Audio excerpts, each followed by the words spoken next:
اعوذ باللہ من الشیطان الرجیم بسم اللہ الرحمن الرحیم الحمد للہ رب العالمین ثم الصلاة والسلام سیدنا و نبینا و مولانا بالقاسم محمد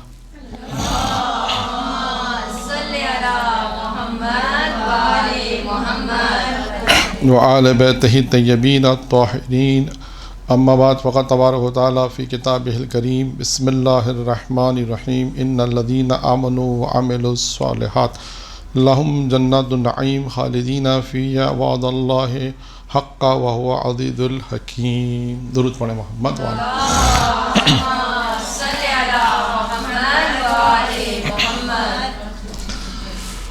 قرآن مجید کی جس آیت کریمہ کی تلاوت کا شرف حاصل کیا، اس میں اللہ تبارک و تعالیٰ یہ ارشاد فرما رہا ہے کہ وہ لوگ جو ایمان لائے اور عمل صالح انجام دیتے ہیں ان کے لیے پروردگار عالم نے جنت دے رکھی ہے، ان کے لیے جنت کا انتظام کر رکھا ہے، کیونکہ یہ کہ ان کے لیے ایسی جنت ہے جس میں نعمتیں والی جنت ہے اور اس میں وہ ہمیشہ رہیں گے، اور اللہ کا وعدہ سچا ہے اور وہ صاحب عزت اور حکمت والا ہے۔ یہ کریمہ پچھلے درس میں بھی ہم نے سرنامہ کلام قرار دی تھی، اور آج بھی اسی آیت کو سرنامہ کلام دیا ہے، سرنامہ کلام قرار دیا ہے تاکہ ہم اپنی گفتگو کا آغاز کر سکیں۔ اور اس آیت مجیدہ میں دیکھیں ایمان اور عمل صالح، آیت نمبر ہے یہ سورہ لقمان کی غالباً آیت 9 ہے، یہاں آیت نمبر میں نے لکھا نہیں ہے لیکن سورہ لقمان ہے غالباً، ہاں سورہ لقمان تو لکھا ہوا ہے، آیت نمبر نہیں، غالباً 9 ہے شاید۔ تو اس آیت مجیدہ میں ایمان اور عمل صالح کا ذکر ہے، اور ایمان لانے والوں کو پروردگار عالم نے کہا کہ ہم ایسی جنت جس میں نعمتیں بہہ رہی ہیں، جس میں نعمتیں ہوں گی، وہ اللہ تعالیٰ انہیں عطا کرے گا اور ہمیشہ اس جنت میں رہیں گے۔ ایمان پر گفتگو ہے اور عمل صالحات۔ اچھا، اب یہ دو موضوع خود ایک ایسے موضوع ہیں کہ ہمیشہ ان پر گفتگو رہی ہے، قرآن نے بھی کی، ائمہ معصومین علیہ السلام نے بھی، کہ انسان ایمان کو اختیار کرے گا، یہ قلبی ہے، اور عمل جو ہے وہ اس کی تصدیق کرتے ہیں۔ اس آیت کو اس لیے ہم نے سرنامہ قرار دیا کہ آج کی جو گفتگو ہے ہماری، وہ بھی پچھلی گفتگو ہماری امام محمد باقر علیہ الصلوۃ والسلام کے حوالے سے تھی،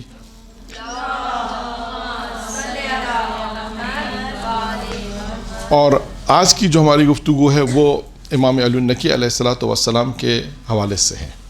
درود پڑھیں محمد علیہ۔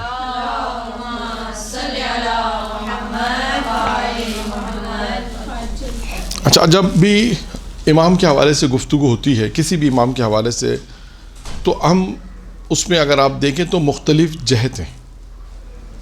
کسی بھی امام کی گفتگو اگر آپ کریں گے، امام کے حوالے سے گفتگو کریں گے اور مطالعہ اگر آپ کریں گے، تو آپ کو بہت سی جہت یا بہت سے پہلو امام کی زندگی میں نظر آئیں گے۔ میں چند ایک پہلو آپ کے سامنے بیان کروں گا جن کی تفصیلات بھی آئے گی، لیکن کچھ عنوانات ہیں جو میں صرف عنوان بیان کروں گا کہ دیکھیں امام کی زندگی میں یہ چند عنوانات ہیں، اس کے علاوہ بھی ہو سکتے ہیں اور بھی بہت سے عنوانات ہیں، لیکن چند ایک عنوانات میں آپ کے سامنے بیان کر رہا ہوں کہ یہ اگر کم از کم ان عنوانوں پر بھی اگر ہم مطالعہ کر لیں تو ہمیں امام کی زندگی کے وہ پہلوات، وہ چیزیں جو انسان کو معلوم ہونی چاہیے۔ اور یہاں پر میں یہ بات بھی کہوں گا، دیکھیے اللہ نے انسان چاہتا ہے کہ پروردگار کیا چاہتا ہے کہ انسان کمال تک پہنچے، انسان اس مقام تک پہنچے جو خدا چاہتا ہے، اور خدا نے ان انسان کو مقام تک پہنچانے کے لیے وہ ہستیاں بھیجی ہیں، اور ان کا فعل ہمارے لیے حجت ہے، ان کا قول ہمارے لیے حجت ہے، ان کی ایک ایک چیز یعنی ان کا فعل ہمارے لیے حجت ہے، جو وہ کریں وہ حجت ہے، جو وہ کہیں وہ حجت ہے۔ یہ تمام چیزیں امام علیہ السلام نے، اللہ نے انہیں بھیجا تاکہ وہ ہماری زندگی کو اس کمال تک پہنچا سکیں۔ اچھا، جب ہم ان کی زندگی کا مطالعہ کرتے ہیں تو اس میں نے عرض کیا کہ بہت سارے پہلو ہیں۔ نمبر ایک کیا پہلو ہے؟ نمبر ایک ہے اللہ نے جب انہیں بھیجا ہے تو ایک مقصد کیا ہے کہ وہ لوگوں کو اسلام کی دعوت دیتے ہیں، لوگوں کو خدا کی طرف بلاتے ہیں۔ لوگوں کو خدا کی طرف بلاتے ہیں، لوگوں کو اسلام کی طرف دعوت دیتے ہیں، یعنی وہ اپنا کردار ایسا پیش کرتے ہیں۔ اچھا، اب جو اسلام کی طرف لوگ آئیں گے، مختلف جہت ہے اس میں بھی، یا وہ ان کا اسلام کی طرف آنا امام کے کردار کی وجہ سے ہوگا، امام کے علم کی وجہ سے ہوگا، امام کے اچھے اخلاق کی وجہ سے ہوگا، بہت ساری جہت ہو سکتی ہیں اس میں بھی۔ یعنی پہلا جو نقطہ ہے وہ ہے کہ امام علیہ السلام کا مقصد پروردگار عالم نے بھیجا کہ امام لوگوں کو اسلام کی طرف دعوت دیں، اللہ کی طرف بلائیں، توحید کی دعوت دیں۔ اب یہ دعوت دینا مختلف جہت سے ہو سکتا ہے، وہ میں نے چند جہت ایک بیان کی جو آج انشاءاللہ تعالیٰ بیان بھی کریں گے، 2-3 واقعات امام کے اس جہت میں، اس پہلو۔ نمبر 1 پہلو کیا ہے؟ خدا کی طرف بلانا، ایک۔ نمبر 2 عبادت امام، ہم دیکھیں عبادت امام۔ نمبر 3 عبادت امام، امام کی عبادت اگر ہم دیکھیں تو امام کس طرح اللہ کی بارگاہ میں عبادت کرتے تھے، نماز پڑھتے تھے، کس طرح خضوع کے ساتھ نماز پڑھتے تھے، عبادت کرتے تھے، اور کس طرح لوگوں کو اس طرف دعوت دیتے تھے، عبادت امام۔ نمبر 3 ہے تقوی امام، امام کی پرہیزگاری اگر ہم دیکھیں کس طرح امام لوگوں کو بھی تعلیم دیتے، خود کس طرح جو ہے وہ تمام واجبات پر عمل کرتے تھے، تاکہ امام ایک نمونہ ہے، تو نمونے کے طور پر جو امام جو ہے تمام چیزوں سے پرہیز کرتے تھے، ان تمام چیزوں سے، اور لوگوں کو تعلیم دیتے تھے اور بتاتے دیکھو یہ تمام وہ چیزیں جس سے اللہ نے حکم دیا کہ انجام دو، اور حکم دیا کہ اپنے آپ کو ان چیزوں سے بچاؤ۔ تقوی امام ہو گیا۔ پھر ایک اور چیز ہے معرفت امام۔ اچھا، اس پہ بھی میں صرف فہرست بیان کر رہا ہوں، انشاءاللہ جو چیزیں تھوڑی چیزوں پہ ہم گفتگو کریں گے۔ ایک ہے معرفت امام، یہ کیسے حاصل ہوتی ہے، یہ کیسے ہوتا ہے معرفت امام؟ اس میں واقعات جب آئیں گے تو انشاءاللہ میں اشارہ کروں گا کہ کس طرح۔ ایک اور چیز ہے وہ ہے توسل امام، امام سے توسل کرنا، کس طرح توسل کیا جاتا ہے۔ پھر اس کے بعد ایک اور چیز ہے بعض دعاؤں کی تعلیم دینا۔ اگر آپ کتابیں دیکھیں امام علیہ السلام کی سیرت کی، مناقب اہل بیت نام ہے کتاب کا، مشہور کتاب ہے، آپ اس کتاب میں امام کے جب حالات پڑھیں گے تو آپ کو اس میں دعاؤں کی طرف، جب راوی نے کسی نے مولا سے کہا ہمیں دعا کی تعلیم دیں، تو امام علیہ السلام نے اسے دعا کی تعلیم دی، اور ایک نہیں، امام علی نقی امام کی طرف سے کئی دعائیں تعلیم کی گئی ہیں، اور جس میں ایک مشہور دعا ہے، کون سی دعا ہے مشہور؟ زیارت جامع کبیرہ، بہت مشہور ہے۔ اور اسی سے میں نے کہا کہ یہ وہ زیارت ہے کہ جب کسی نے امام سے پوچھا کہ جب ہم امام آپ کے مزارات، یعنی ہم کس معصوم کے مزار پر جاتے ہیں زیارت کے لیے، روزے پر جاتے ہیں، تو کون سی زیارت پڑھیں؟ تو امام نے کہا کہ یہ وہ زیارت ہے جو ہر امام کے روزے پر پڑھی جا سکتی ہے، اور پڑھیں جب جاتے ہیں۔ تو اہل علم بھی یہ بیان کرتے ہیں، اور امام نے بھی یہی کہا ہے کہ جب کسی معصوم کی آپ زیارت پر جائیں، کہ چاہے مدینہ جائیں، چاہے جو ہے وہ کربلا جائیں، مشہد جائیں، خدا سب کو ان مقدس مقامات کی زیارت نصیب کرے۔ جب ان پہ جب یہاں جائیں تو آپ یہ زیارت جامع کبیرہ کی تلاوت کریں۔ اچھا، اب ضروری نہیں ہے کہ وہاں جائیں تو پڑھیں، یہاں بھی پڑھ سکتے ہیں۔ ایک دفعہ ایسا ہوتا ہے کہ بھائی مولانا نے تو درس میں کہا کہ وہ ائمہ کی جب آپ قبروں پہ جائیں زیارت جب پڑھیے گا، ایسا نہیں ہے، بلکہ جب آپ آج بھی اگر کوئی مشکل آتی ہے تو آپ یہ منت مانیں کہ میرا یہ کام ہو گیا تو میں زیارت جامع کبیرہ پڑھوں گی۔ دیکھیں آپ کی مشکل کیسے حل ہوتی ہے۔ جیسے اس کی میں ایک مثال دے دوں، ایاک نعبد و ایاک نستعین جو نماز ہے امام زمانہ کی، جو نماز ہے جس میں 100 مرتبہ ہم پڑھتے ہیں نا، ایاک نعبد و ایاک نستعین، یہ کہاں پڑھی جاتی ہے؟ جب بھی کوئی مشکل ہوتی ہے۔ ہاں، لیکن ویسے کہاں پڑھی جاتی ہے یہ نماز کی مخصوص کہاں پر ہے؟ مسجد سیلانی، مسجد جم کران، مسجد جم کران میں۔ اچھا، اب جو لوگ وہاں جاتے ہیں اہل علم ان کو بیان کرتے ہیں، مولانا حضرت وہاں پہ بیان کرتے ہیں کہ آپ یہاں آئیں تو یہ مسجد کے آداب میں ہے، اور یہاں مخصوص 2 رکعت نماز تحیت کی بھی ہے، اور 2 رکعت نماز یہ ہے جس میں آپ ہر رکعت میں 100 مرتبہ یہ پڑھتے ہیں ایاک نعبد و ایاک نستعین۔ تو لوگ کیا سمجھتے ہیں کہ بس جب یہاں آئیں سال میں 1 دفعہ 2 سال میں جب مولا بلائیں گے جب ہم پڑھ لیں، نہیں، ضروری نہیں ہے۔ یہ بعض اہل علم نے یہ بیان کیا ہے، اہل علم نے، اور جو اس سے زیادہ تعلق رکھتے ہیں دعا وغیرہ سے، وہ یہ بیان کرتے ہیں کہ آپ کبھی بھی کسی مشکل میں آئیں تو آپ یہ 2 رکعت نماز جو ہے یہ بھی کسی آپ منت مان لیں کہ میرا ایک کام ہو گیا، میری مشکل حل ہو گئی، تو میں 2 رکعت نماز، یہ 2 رکعت نماز امام زمانہ کی پڑھوں گی، پھر انشاءاللہ آپ کی مشکل حل ہو جائے گی۔ تو میں نے صرف ایک مثال دی کہ جیسے ہم وہ یہ امام زمانہ کی جو نماز ہے، اس کی ضروری نہیں کہ ہم اس کو صرف مخصوص جمکران کے لیے کریں، نہیں، اپنے وطن میں. اور ویسے بھی جیسے آج جمعہ ہے، اب شب جمعہ جو ہے یعنی کل مغرب سے لے کر آج مغرب کی اذان تک، یہ کس کا دن ہے؟ امام زمانہ کا دن. تو امام زمانہ کا دن ہے، تو کچھ چیزیں مخصوص ہیں ان دنوں میں جن میں یہ نماز پڑھی جاتی. ضروری نہیں کہ ہم کیا جمکران میں جا کے پڑھیں یا کوئی مشکل آئے تو پڑھیں. اچھا، آپ کو ضروری بھی نہیں ہے، کوئی مشکل نہیں ہے بھی، فعل الحمدللہ اللہ کا حالات سب اچھے ہیں، سب کوئی اچھا فرض کریں، تب بھی پڑھیں، تب بھی اس نماز کو پڑھیں. تو یہ مخصوص ہے جو ہے وہ جمعے کے دن کے اعتبار سے کہ جو امام زمانہ کا دن ہے، کل مغرب کی اذان سے لے کر آج مغرب کی اذان تک، یہ 24 گھنٹے امام زمانہ کے. تو اس میں 2 رکعت نماز ہے، زیارت اہل یاسین ہے، اور زیارت ہے، اور کون سی دعا ہے؟ دعا ندبہ اور دعا عہد، دعا عہد بھی ہے. یہ کچھ چیزیں ہیں جو مخصوص ہے امام زمانہ سے. خیر، آ جائیے اب اس کے بعد تعلیم. یہ ایک چیز ہو گئی. کتنے نمبر ہو گئے؟ 6.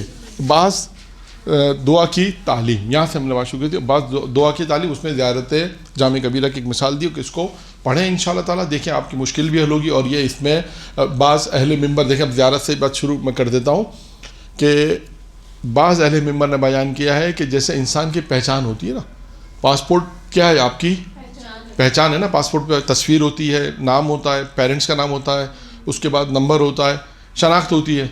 اگر پاسپورٹ ہاتھ میں آ جائے تو کم از کم ہم یہ پہچان لیں گے کہ اس کا شناختی کا نمبر کیا ہے. پاسپورٹ نمبر سے ہم اس تک پہنچ سکتے ہیں. نام، نمبر، اگر نام سے نہ پہنچے تو شناختی کارڈ کے ذریعے سے ہم معلومات کریں گے تو اس تک یہ چیز پہنچے. یعنی انسان کی پہچان ہے. پاسپورٹ کارڈ شناسہ جسے بولتے ہیں، کارڈ جو آپ کا NIC کارڈ ہوتا ہے، یہ آپ کی شناخت ہے. تو اہل منبر بیان کرتے ہیں، کہتے ہیں کہ اماموں کی اگر معرفت حاصل کرنی ہے تو زیارت جامع کبیرہ ہے. امام وہ اماموں، سب اماموں کی، یعنی امام کی معرفت بنا سب امام، یعنی اس پہ وہ شناسنامہ کہتے ہیں. زیارت جامع کبیرہ شناسنامہ امام، یعنی امام کی اگر کسی کو معرفت چاہیے، امام کی کیا خصوصیات ہیں.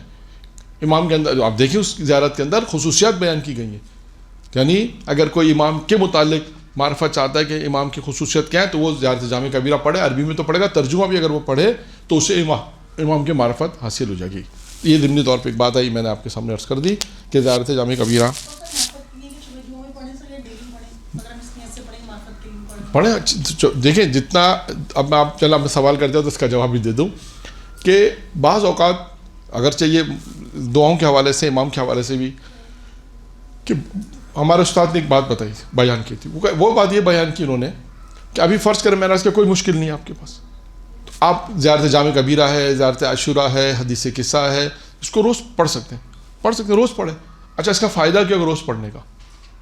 کوئی پوچھے مولانا اس کا روز پڑھنے کا فائدہ کیا ہوگا؟ جیسے انہوں نے کہا کہ روز پڑھیں، بالکل روز پڑھیں، معرفت بڑھے گی آپ کی امام کی. اور کیا فائدہ ہوگا؟ اور فائدہ یہ ہوگا، اس کی مثال یہ دی انہوں نے، ہمارے استاد نے ایک مثال یہ دی کہ جیسے اب جب سیلاب آتا ہے تو آپ بند پہلے باندھتے ہیں یا بعد میں باندھتے ہیں؟ کیوں؟ کہ سیلاب آنے والا ہے اور یہ بند اس سیلاب کے پانی کو روکیں گے تاکہ ہمیں نقصان نہ ہو.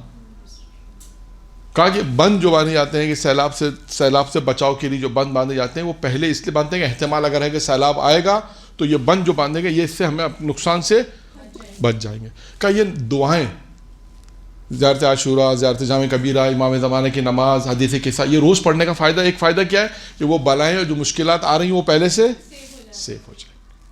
یہ اس کا فائدہ، یعنی آپ پہلے اس کو بند باندھ دیں. اگر ابھی کسی کو مشکل نہیں ہے، اللہ کا شکر ہے، سب کچھ اچھا ہے، کاروبار بھی اچھا ہے، مثلا کوئی مشکل نہیں ہے فعلاً، تو آپ کیا کریں؟ پھر بھی نماز زیارت عاشوراء پڑھیں، پھر بھی امام زمانہ کی نماز پڑھیں، پھر بھی زیارت جامع کبیرہ پڑھیں، ہفتے میں ایک دفعہ پڑھیں. دعائے کمیل ہے، ہفتے میں ایک دفعہ ہے، مہینے میں ایک دفعہ ہے، سال میں ایک دفعہ ہے. تو جو جتنی دعائیں پڑھے گا. اچھا، اب ایسا بھی نہ کریں اس میں روکتے ہوئے کہ بھائی گھر کا کوئی واجب کام ہے، کہ نہیں مولانا نے تو کہ ساری دعائیں ایک دن پڑھنی ہے، ایسا بھی نہ کریں، بلکہ وقت اپنا ایک معین کریں، مختصر سا روزانہ دعا پڑھنی ہے تو اس کو روزانہ کی جو نماز ہے، دعا ہے، جو بھی پڑھنا ہے، جو بہت مخصوص میں نے آپ کے سامنے امام آج کے دن کی بھی بتا دی. اس کے علاوہ دعائے کمیل ہے، حدیث قصہ ہے، زیارت عاشوراء ہے، زیارت وارثہ ہے. یہ تمام وہ زیارتیں ہیں جو انسان اگر انشاءاللہ اگر وقت نکالنے کے ساتھ ساتھ پڑھے گا تو اس کا فائدہ کیا ہوگا کہ آنے والی پریشانیاں جو ان چیزوں کو روک دیں گی. یہ ایک فرق ہے کہ انسان ان دعاؤں کو پڑھے. پھر اس کے بعد ایک فہرست جو ہم گنوا رہے تھے اس میں ایک چیز اور ہے کہ امام علیہ السلام نے شاگردوں کی تربیت کیسی کی. یہ اس کے بعد ہے امام نے وکلاء اپنے وکیلوں کا ایک نظام بنایا تھا. اس زمانے کے اندر وکیلوں کا ایک نظام بنایا تھا کہ وکلاء کا نظام جسے ہم کہتے ہیں کہ امام کے وکیل تھے جو زمانے میں امام نے بنایا تاکہ مختلف شہروں میں جائیں اور وہ کام وغیرہ کریں. پھر اس کے بعد امام علیہ السلام کی نصیحتیں، یہ بھی ایک موضوع ہے جس کو ہم نصیحتیں بھی کہہ سکتے ہیں. امام کی ہیں ایک منٹ کہاں سے بتائیں. 8واں پوائنٹ ہے وکلاء، وکیل کا نظام. امام نے اپنے زمانے میں وکلاء یعنی وکیل بنائے کہ تم یہاں جاؤ تم یہاں جاؤ. یہ نظام جو وکلاء کا جو نظام تھا وہ 10ویں امام نے مرتب کیا. پھر اس کا 9واں ہے کہ امام کی نصیحتیں یا امام کے اقوال، دونوں چیزیں. امام نے بعض جگہوں پر نصیحتیں کی ہیں، بعض جگہوں پہ امام نے جو جیسے سامنے آیا، جس نے جیسے سوال کیا امام نے اس کے مطابق اس کو نصیحتیں کی. میں نے عرض کیا کہ وہ انشاءاللہ آئے گا، لیکن ابھی میں آپ کو صرف فہرست بیان کر رہا ہوں کہ کتنے موضوعات ہیں جو امام علیہ السلام سے متصل ہیں. پھر اس کے بعد ایک چیز ہے علم امام. پھر ہے اس کے بعد ایک ہے معجزات امام. اور اس کے بعد ہے محبت امام کی محبت رکھنا. اور ایک موضوع اور ہے کہ امام کا ہر شے جو ہے وہ امام کی، ہر شے پر امام کی حکومت ہے، ہر شے تابع امام ہے جسے ہم کہہ سکتے ہیں. تو کتنی چیزیں ہو گئی کل؟ 13 چیزیں ہو گئی. اور 14 اور 14ویں چیز آخری بھی لکھ لیں، آج کے حساب سے 14 ہو جائیں گی. بیماروں کو شفا دینا. ٹھیک ہے، یہ 14. ویسے میں نے عرض کیا اور بھی بہت ساری چیزیں اس میں آ سکتی ہیں. بہت ساری چیزیں کہ اماموں نے اپنے زمانے میں غالیوں کے ساتھ کیسے ان کو جواب دیا، امام کے پاس واقفوں کو کیسے جواب دیا. بہت ساری چیزیں امام علیہ السلام کی زندگی میں اور بھی ہیں. ٹھیک ہے، یہ تقریباً 14 نکات سمجھ لیجیے کہ ہم نے امام علیہ السلام کی زندگی سے اگر ہم ان 14 نکات کا مطالعہ کر لیں، ان 14 نکات کو اچھی طرح سے دیکھ لیں تو شاید کچھ تھوڑی بہت معرفت، تھوڑی بہت معلومات، تھوڑی بہت انفارمیشن ہمارے پاس امام کے متعلق آ جائے گی. کیونکہ عموماً یہ ہوتا ہے کہ دیکھا ہے آپ نے کہ ایسا ہوتا ہے کہ جو امام علی نقی علیہ السلام ہے، محمد تقی علیہ السلام ہے یا امام رضا علیہ السلام ہے،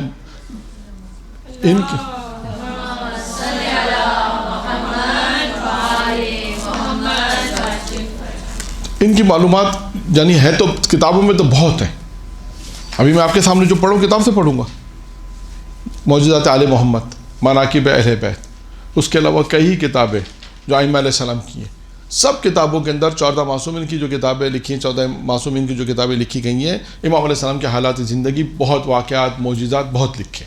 لیکن ہماری یوں سمجھ لیجیے کہ کیا کہہ سکتے ہیں، بد نصیبی کہہ سکتے ہیں کہ ہم لوگ ان کتابوں کو پڑھتے نہیں، ان کتابوں کا مطالعہ نہیں کرتے، جس کی وجہ سے ہمیں ان امام کے متعلق معلومات نہیں ہیں. ابھی میں نے صرف 14 پوائنٹس آپ کے سامنے بیان کیے، ورنہ شاید 14 اور پوائنٹ ایسے نکل آ سکتے ہیں کہ آپ اگر امام کی زندگی کا ایک مطالعہ کرے روزانہ 1 صفحہ 2 صفحہ، تو اس میں ضرورت کے ٹائم کرنے کا نقصان کیا ہوتا ہے یہ بھی میں آپ کو بتاؤں.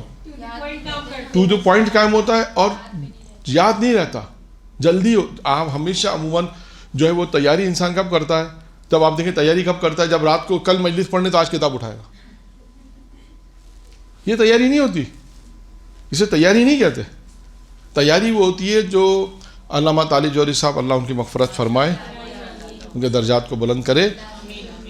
بہت ساری چیزیں انہوں نے ہمیں بتائیں، جن میں سے ایک چیز یہ تھی جو آپ نے سوال کیا تو اس کا جواب اسے کہنے لگے کہ ہم نے پوچھا محرم کی تیاری کب ہوتی ہے، ایسی گفتگو میں پوچھا ان سے محرم کی تیاری کب ہوتی ہے، تو قبلہ نے کہا کہ کب نہیں ہوتی، نہیں جی ہاں، کہ 8 ربیع الاول جب ختم ہو جائے، 9 ربیع الاول شروع ہو، تو اگلے سال کی آیت دیکھو کہ کس آیت پہ پڑھنا ہے. یہ ان کے الفاظ سے بیانی الفاظ کوٹ کر رہا ہوں کہ 8 ربیع الاول شہادت کا دن ختم ہو جائے، محرم ختم ہو گئے، اور اگلے سال جب آپ کو جس آیت پہ پڑھنا ہے تو 9 ربیع الاول کو آیت کا انتخاب کرو اور پورا سال اسی آیت پہ مطالعہ کرتے رہو. یہ ہے پوری بات، یہ ہے پوری. جی نہیں، ایک آیت سے مراد ہے کہ اس سے مربوط آیتیں نا، جیسے آپ نے اطاعت امامت پہ پڑھنا ہے، اب آپ نے امامت پہ پڑھنا ہے تو اب امامت کی ایک آیت کا انتخاب کریں گے جب آپ کہ امامت کی اس آیت پہ پڑھنا ہے، تو اس آیت کی جب آپ کتابیں کھولیں گے تو آپ کو دوسری آیتیں بھی اس میں ملیں گی. اب آیت اللہ ناصر مکارم کی کتاب ہے پیام قرآن، آپ کو اس میں میٹر تیار ملے گا، میٹر تیار ہے اس میں، 10 جلد کتابیں موضوعات اس میں تیار ہیں. اگر آپ تھوڑی سی زحمت کریں تو اس کو مطالعہ کریں، دیکھیں اس میں فہرست دیکھیں اور آپ کو اس میں میٹر تیار ملے گا. تو اس میں ایک آیت تو ملی ہے جو امامت کے موضوع پر ہے، یا اہل بیت کی محبت پہ پڑھنا ہے تو آپ نے اہل بیت کی محبت کے مطابق آیت قرآن میں دیکھی، پھر اس کے تفسیر دیکھیں، پھر دیکھیں دوسری تفسیر نے کیا لکھا ہے. اب تفسیر کوثر نے کیا لکھا ہے، تفسیر نمونہ نے کیا لکھا ہے، تفسیر صافی نے کیا لکھا ہے، تفسیر نور الثقلین نے کیا لکھا ہے. جب آپ اس طرح تفسیروں کا مطالعہ مختصر تھوڑا تھوڑا مطالعہ کرتے جائیں، روزانہ لکھتے جائیں پوائنٹس، آپ دیکھیں اسی امامت کے موضوع پر آپ کو کتنا مواد ملے گا، کتنا، اور پھر ذہن کھلے گا. پورا سال آپ کو کل تو پڑھنی نہیں ہے، کوئی ٹینشن بھی نہیں ہے، اب اگلے محرم میں پڑھنا ہے شرح، اور ربیع الاول شروع ہو گیا، آپ نے روزانہ مطالعہ شروع کیا، یہ کتاب سرانے رکھی، اب امامت کی بحث پہ دیکھنا شروع کیا، تفسیر نمونہ دیکھی، ٹھیک ہے، تفسیر کوثر دیکھی، یہ آیت دیکھی، اس میں کوثر میں دیکھا، اچھا یہ مطلب ہے، لکھ لیا. پھر دوسری آیت دیکھی، اچھا اس نے کیا لکھا ہے، پھر آپ نے لکھا. تو کیا اس طرح آپ کو کوئی جلدی بھی نہیں ہے، آپ آہستہ آہستہ آہستہ اگر مواد اس طرح آپ تیار کریں گے، میٹر پھر آپ خود دیکھیں گے کہ آپ کا میٹر کتنا آ جاتا ہے. یہ ایک تجربہ کر کے دیکھیں، اس کے بعد پھر کہیے. یہ میرا تجربہ نہیں ہے، خود علامہ صاحب نے بیان کیا کہ اس طرح تیاری ہوتی ہے. انہوں نے خود کہا کہ یہ غلط طریقہ ہے لوگوں کا کہ کل مجلس پڑھنی ہوتی ہے، مطلب کل پڑھنی ہے، آج کتاب کھولیں گے اور کتاب کھول کے ایک تجربے والی بات کی کتاب آپ کے سامنے کھولے، اب آپ کہیں گے اچھا یہ بھی نہیں، ہاں یہ بھی نہیں ہے، ہاں یہ بھی نہیں، اچھا یہ بھی نہیں، اچھا یہ بھی نہیں. کہ اس وقت ذہن کام نہیں کرے گا، کنفیوز ہو جاتا ہے کہ کیا پڑھیں اور کیا نہیں پڑھیں. تو لہٰذا ہاں وہ بھی نہیں ہو سکے گا، وہ بھی نہیں ہو سکے گا، کیسے لیں گے. اچھا آپ دیکھیں تقریر کو، ابھی موضوع تو ہمارا موضوع کچھ اور ہے، ورنہ انشاءاللہ ایک موضوع ہے کہ مجلس کو یاد کیسے کیا جائے. یہ بھی ایک ہے کہ مجلس بناتے کیسے ہیں، ایک موضوع، مجلس کو یاد کیسے کیا جائے یہ دوسرا موضوع. کیسے یاد کریں، ابھی میں آپ کے سامنے ایک کچھ پڑھوں گا امام علی نقی علیہ السلام، تو اس چیزوں کو کیسے یاد کیا. اب موضوع رکھا ہدایت، جیسے میں نے پہلا عنوان دیا، آپ کے سامنے پہلا عنوان کیا دیا ہے، خدا کی طرف بلانا، یعنی امام. اب اس کو موضوع رکھا امام کی طرف سے ہدایت. اب ہدایت آپ نے لکھا ہدایت، اب میں نے اپنے پاس فہرست میں ہدایت اس پوائنٹس کے آگے لکھ دیا ہدایت کے بعد 2 واقعات پڑھنے. وہ 2 واقعات پورے لکھیں، شروع میں تو پورا واقعہ آپ کو لکھنا پڑے گا شروع میں، ہاں رٹنا بھی پڑے گا، لیکن رٹنے میں آپ بھول جائیں گے، یہ گارنٹی. آپ اس کو رٹیں نہیں، پہلے پڑھیں. اچھا پڑھنے کے ساتھ ساتھ اب آپ دیکھیں کیسے پڑھنا ہے. آپ نے پڑھا، اس کے بعد آپ نے سوچا، اس کو سوچیں اچھی طرح، غور و فکر کریں اس کو میں یاد کیسے کروں. اب جیسے ابھی ایک روایت جب ہم شروع کر رہے ہیں اس میں امام اعظم کے جو حادثے، اس میں ہدایت کے 2 واقعات میں نے پڑھنے ہیں، ویسے تو بہت سارے ہوں گے لیکن میں نے آپ کے لیے 2 رکھے. اب ان 2 واقعات کو آپ ساتھ ساتھ یہ بھی چلے بتا دیں کہ اس کو، اب جیسے اس سوال میں سوال اور جواب ہے. سب سے پہلی چیز امام نے کیسے ہدایت کی. ہدایت سورہ حمد کے متعلق ایک سوال ہوا ہے، فوراً آپ کے ذہن میں آئے گا سورہ حمد کے متعلق ایک سوال ہوا. اچھا کون سا واقعہ، یہ کوڈ ورڈ ہو گیا یاد کرنے کا، سورہ حمد کے متعلق کوئی سوال ہوا ہے، یہ آپ کو یاد کرنے کے. اچھا میں ابھی پورا قصہ پڑھتا ہوں، پھر آپ کو یہ بھی روش یہ بھی بتا دیں گے کہ کس طرح اس واقعے کو یاد رکھے. یعنی ایک موضوع، یہ تو ابھی ہمارا موضوع نہیں ہے لیکن ضمنی طور پہ کہ امام علیہ السلام کی جو زندگی ہے اس میں، یعنی خود امام یا کوئی اور بھی، مثلاً اب دیکھیں یہ ہے موضوع ہمارا کیا ہے، ہدایت، کہ امام کس طرح ہدایت دیتے ہیں. میں نے عرض کیا کہ یہ ہدایت امام کی مختلف جہت سے ہو سکتی ہے. اس واقعے میں ایک جہت کیا ہے کہ وہ شخص کیسے مسلمان ہوا، آئیے اس کو دیکھتے. تاریخ نے لکھا قیصر روم کا ایک بادشاہ تھا. اس بادشاہ نے بنی عباس جو خلیفہ تھا، بنی عباس کے خلیفہ کو ایک خط لکھا. بنی عباس کے خلیفہ کو خط لکھا، اور لکھنے کے بعد اس نے کہا کہ ہم نے کتاب انجیل میں پڑھا ہے کہ کوئی بھی سورہ حمد کو اس کی حقیقت کے ساتھ پڑھے. کس کو؟ سورہ حمد کو اس کی حقیقت کے ساتھ پڑھے تو خداوند نے، اور وہ سورہ حمد جو ہے حقیقت کے ساتھ پڑھے، اور سورہ حمد 7 حروف سے پاک ہے. یعنی 7 حروف اس میں نہیں ہے. یہ میرے جملے پاک سے مراد نہیں ہے, یعنی اس میں سورہ 7 حرف نہیں ہے. اچھا وہ پھر اور اگر اس سورہ کو اس معرفت کے ساتھ پڑھے گا, اس سورہ حمد کو جس میں 7 حرف نہیں ہے, تو اللہ اس کے بدن کو جہنم کی آگ سے محفوظ رکھے گا. ایک یعنی اس کا سوال کیا ہے کہ ہم نے تو انجیل میں دیکھا اور ہم جن نے انجیل میں یہ پڑھا ہے کہ کوئی بھی سورہ حمد کو اس کی حقیقت کے ساتھ پڑھے کہ جس میں یہ 7 حرف نہیں ہے, پھر اس نے اور اللہ جب یہ وہ 7 حرف سے پاک ہے, یعنی 7 حرف اس میں نہیں ہے. پھر اس کے بعد اس نے کہا کہ ہم نے یہ بھی پڑھا ہے کہ جو اس کو پڑھے گا تو صحیح معرفت کے ساتھ اس طرح تو پروردگار عالم اس کے بدن کو آتش جہنم سے دور رکھے گا, آتش جہنم میں نہیں جائے گا. ایک پھر پوچھا وہ 7 حرف یہ ہیں, وہ 7 حرف اس نے بیان کیے, سے, جیم, خ, زے, شین, زویں, ف.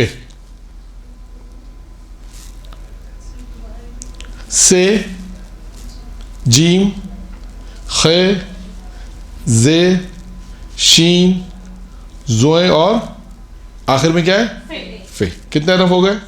7 حرف. یہ 7 حرف ہیں. پھر اس کے بعد اس نے لکھا کہ ہم نے تحقیق کی کہ توریت انجیل زبور میں ہمیں تو نہیں ملا, کوئی ایسا سورہ نہیں ملا کہ جس میں یہ 7 حرف نہ ہو, ہمیں تو نہیں ملا. اگر آپ کے پاس کوئی ایسا ہے تو آپ ہمیں دے دیں, بھیج دیں. کس نے لکھا خط؟ روم کے بادشاہ نے. کس کو لکھا خط؟ بنی عباس کے خلیفہ کو لکھا. اب آپ دیکھیں یہاں پر بھی وہی ہوا جو ہمیشہ سے ماضی میں ہوتا رہا ہے.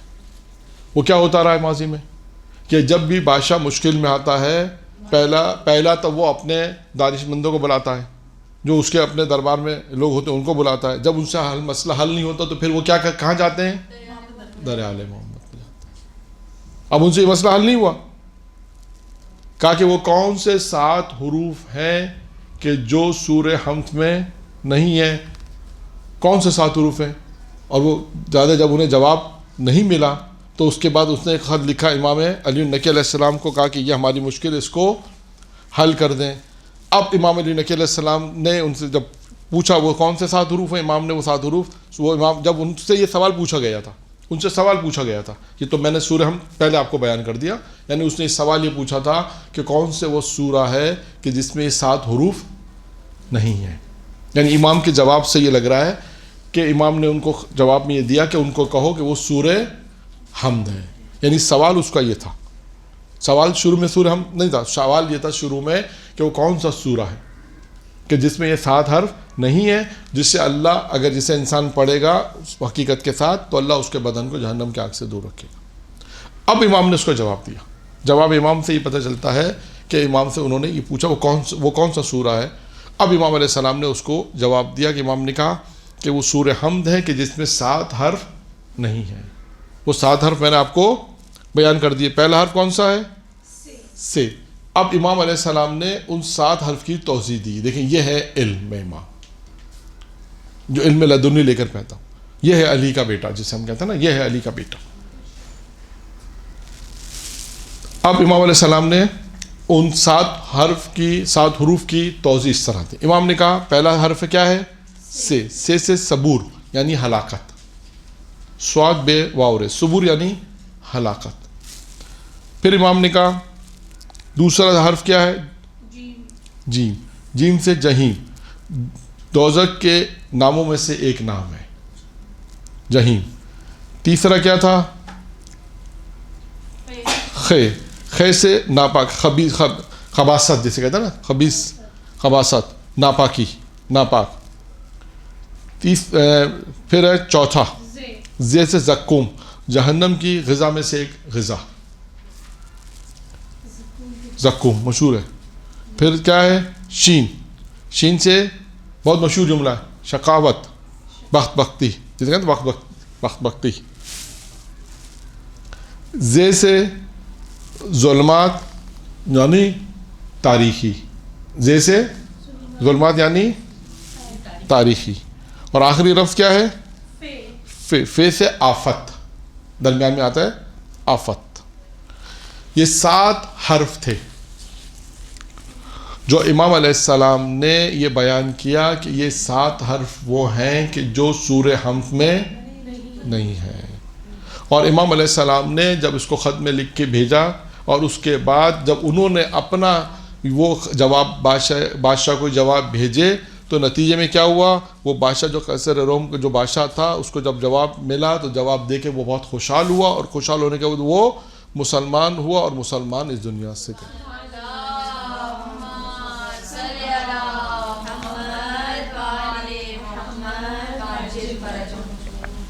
تو یہ ایک جھلک ہے علم کی، ایک جھلک ہے کہ آپ نے دیکھا یہ ایک کہ جو لوگ جب بھی امام کے پاس آئے، کسی بھی امام کے پاس، ہر زمانے میں، یہ امام علی نقی کا زمانہ تھا، امام کے بعد آ کے پوچھنے لگے کہ امام ہماری مشکل کو حل کریں. امام نے اس کی مشکل کو حل کیا.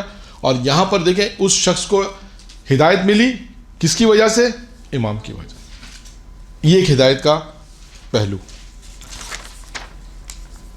اب آتے ہیں دوسری طرف.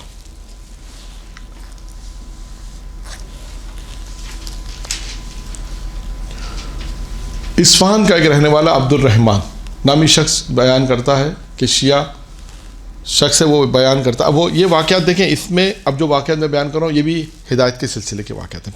پہلے پوائنٹس پہ بھی ہماری گفتگو پہلے پوائنٹس پر ہے کہ کس طرح امام کی طرف سے ہدایت ہوتی ہے. وہ کیا بیان کرتا ہے؟ ہاں، وہ یہ بیان کرتا ہے، اصفہان کا رہنے والا عبد الرحمن نامی شخص ہے، شیعہ تھا، اصفہان میں رہتا تھا. اس سے کسی نے دریافت یہ کیا کہ یہ بتاؤ کہ تم نے شیعہ مذہب جو اختیار کیا وہ کیسے اختیار کیا؟ کیا وجہ تھی کہ شیعہ مذہب تم نے اختیار کیا؟ اس کی کیا وجہ تھی؟ اب وہ شخص ایک معجزے کی طرف اشارہ کرتا ہے. یعنی سوال سمجھ میں آیا؟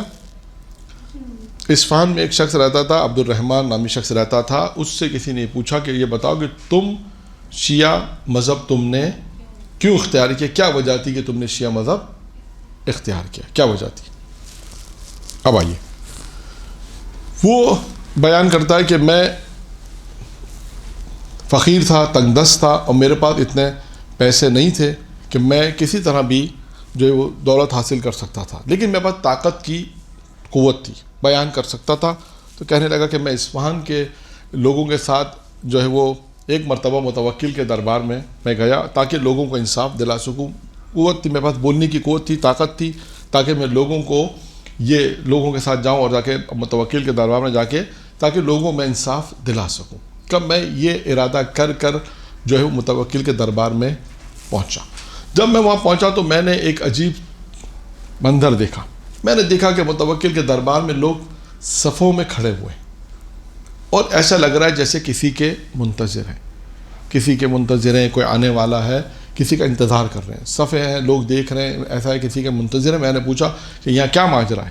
تو کہا کہ یہاں جو ہے وہ شیعوں کے امام جسے رافضی کہتے ہیں وہ آنے والے ہیں اور متوکل نے ان کو طلب کیا ہے، متوکل نے ان کو بلایا ہے اور ان کو طلب کیا ہے. تو یہ کہنے لگا کہ میں نے کہا کہ میں بھی دیکھوں کہ وہ جو رافضیوں سے جسے امام جسے کہتے ہیں، رافضیوں کے امام کہتے ہیں، یہ ہے کون؟ یہ میں بھی دیکھوں کہ یہ کون ہے. اور وہ کہتا ہے کہ میں بھی وہاں پر کھڑا ہو گیا دیکھنے کے لیے کہ یہ جس سے کہا جاتا ہے کہ کہتے تھے کہ شیعوں کے جو امام ہیں، میں بھی انہیں دیکھوں، میں بھی کھڑا ہو گیا. کہا میں نے دیکھا کچھ دیر کے بعد کہ ایک بہت ہی خوبصورت نوجوان، یعنی امام کی طرف اشارہ کیا، بہت خوبصورت شخصیت جو ہے وہ میرے سامنے سے گزر رہی ہے، دیکھ رہا ہوں. اور دیکھتے ہی جب میں نے ان کو دیکھا تو ان کی محبت میرے دل میں پیدا ہو گئی. دیکھیں امام علیہ السلام کی شخصیت ایسی ہے کہ دیکھتے ہی دل میں محبت پیدا ہوئی. ایک کہتا ہے کہ میں نے اپنے دل میں خیال کیا. اب دیکھیں اس واقعے کو کتنی جیسے ہم پڑھ سکتے ہیں، یہ بھی ہے. کہ میں نے اپنے دل میں خیال کیا کہ متوکل، اچھا میں نے یہ آواز بھی سن رکھی تھی، یعنی وہ لوگ اس وقت یہ باتیں بھی کر رہے تھے کہ شاید اسے متوکل قتل کر دے. ہیں؟ ہاں، مطلب اعلان بھی کیا تھا، لیکن بعض لوگوں نے لکھا ہے کہ شاید یہ بہت شہرت پا گئی تھی. تو کہا میرے کانوں تک یہ آواز بھی پہنچی کہ متوکل جو ان کو قتل کر دے گا. تو میرے دل میں یہ خیال آیا کہ اللہ انہیں محفوظ رکھے. میرے دل میں صرف یہ خیال آیا کہ اللہ انہیں متوکل سے محفوظ رکھے، صرف یہ خیال آیا، وہ کہتے ہیں کچھ نہیں. دیکھ ہوتا نا کیا، میرے دل میں ان کی محبت پیدا ہو گئی اور میرے دل میں یہ خیال آیا کہ متوکل کے شر سے یہ محفوظ رہیں، متوکل انہیں قتل نہ کرے. کہ صرف میرے دل میں یہ خیال آنا تھا کہ وہ شخصیت جب میرے قریب سے گزری تو مجھے دیکھ کر انہوں نے ایک جملہ کہا. دیکھیں اسے کہتے ہیں امام، جو انسان کے دل کے حالات کو جو جان لے اس کو کہتے ہیں امام.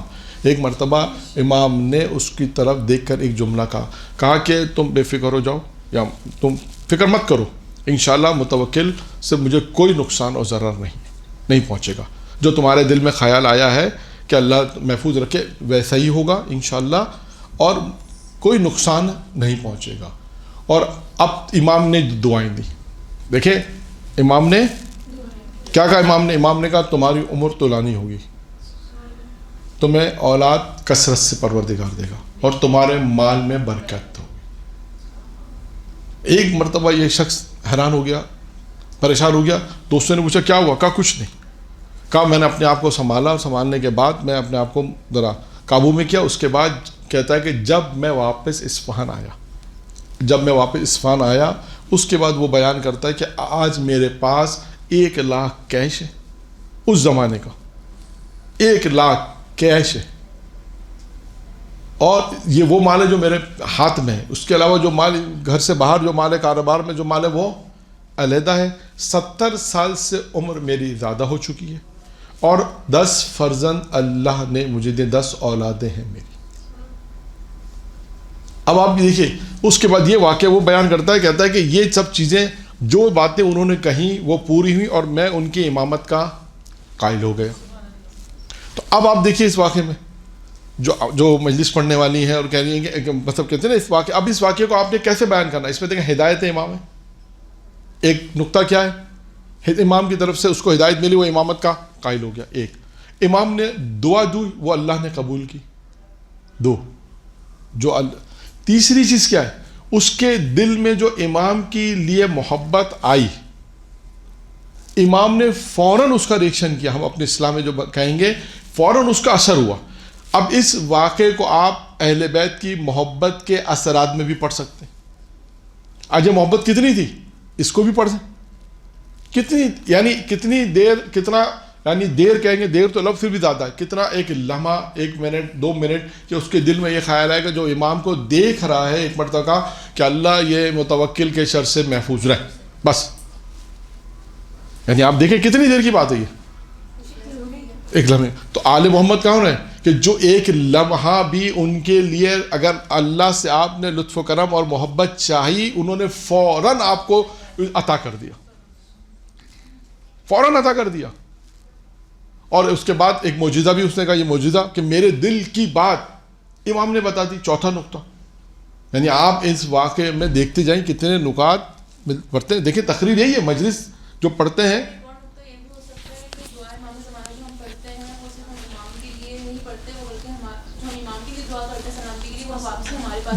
وہ بالکل ٹھیک ہے. یہاں بھی یہی ہے نا، دعا ہے نا، یہاں بھی دعا کا نقطہ ہے کہ وہ تو ہمارے لیے آتی ہے. یہاں بھی آپ دیکھیں امام علیہ السلام نے دعا کس کے لیے کی؟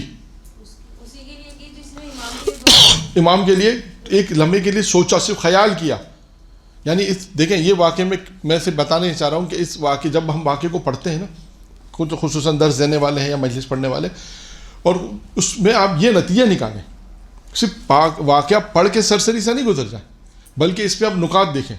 علم امامت، امام کے اثر، امام پروردگار عالم نے جو امام کو عطا کیا ہوا ہے. آپ دیکھیں جیسے امام نے کہا تیرے دل میں جو آیا ایسا ہی ہوگا. تو یہ امام کا اس کو کیسے معلوم کہ امام جو میں سوچ رہا ہوں میرے دل میں آیا؟ تو پتہ چلا کہ جو آپ سوچتے ہیں وہ امام بتا دیتا، اسی کو امام کہتے ہیں. یہ امام ہے. پھر محبت کا اس نے محبت کا اظہار کیا، امام نے فوراً ریئیکشن. اثر کے محبت کو جسے ہم کہتے ہیں اثر ہے، اہل بیت کی محبت کے اثرات، یہ ایک موضوع ہے. اس میں آپ اہل بیت کو بیان کریں، محبت کو بیان کریں، پھر اس کے اثر کو بیان کریں، پھر اس کا نتیجہ. پھر دیکھیں اس کے نتیجے میں اس کو اللہ نے یہ ساری چیزیں عطا کی. دعا، امام نے جو دعا کی وہ قبول ہوئی. پھر اس کا آخر میں کیا نتیجہ نکلا؟ اس نے کہا کہ میں امام کی امامت کا قائل ہو گیا، یعنی ہدایت پر آ گیا. یعنی اس کی محبت نے دنیاوی اعتبار سے، اب آپ اس کو یوں بھی پڑھ سکتے ہیں کہ وہ جو محبت تھی، وہ جو ایک لمحہ تھا محبت کا، اس کا دنیاوی فائدہ بھی ہوا اور آخرتی فائدہ بھی ہوا۔ بے شک دنیا میں بھی اللہ نے اسے دیا اور آخرت میں بھی امامت کا قائل ہو گیا تو آخرت بھی اس کی سنور گئی۔ تو اب آپ دیکھیں یہ ایک واقعہ ہے جس سے ہم کتنی جہیز سے پڑھ سکتے ہیں، اس میں کتنے نقطے ہم نکال سکتے ہیں۔ تو یہ دو واقعات میں نے آپ کے سامنے امام علیہ السلام کی ہدایت کے عنوان سے پڑھے کہ پہلا جو نقطہ تھا امام کی زندگی میں کہ امام علیہ السلام جو ہے وہ ہادی ہیں، ہدایت کرتے ہیں، اور یہ ہدایت مختلف جہت سے ہو سکتی ہے۔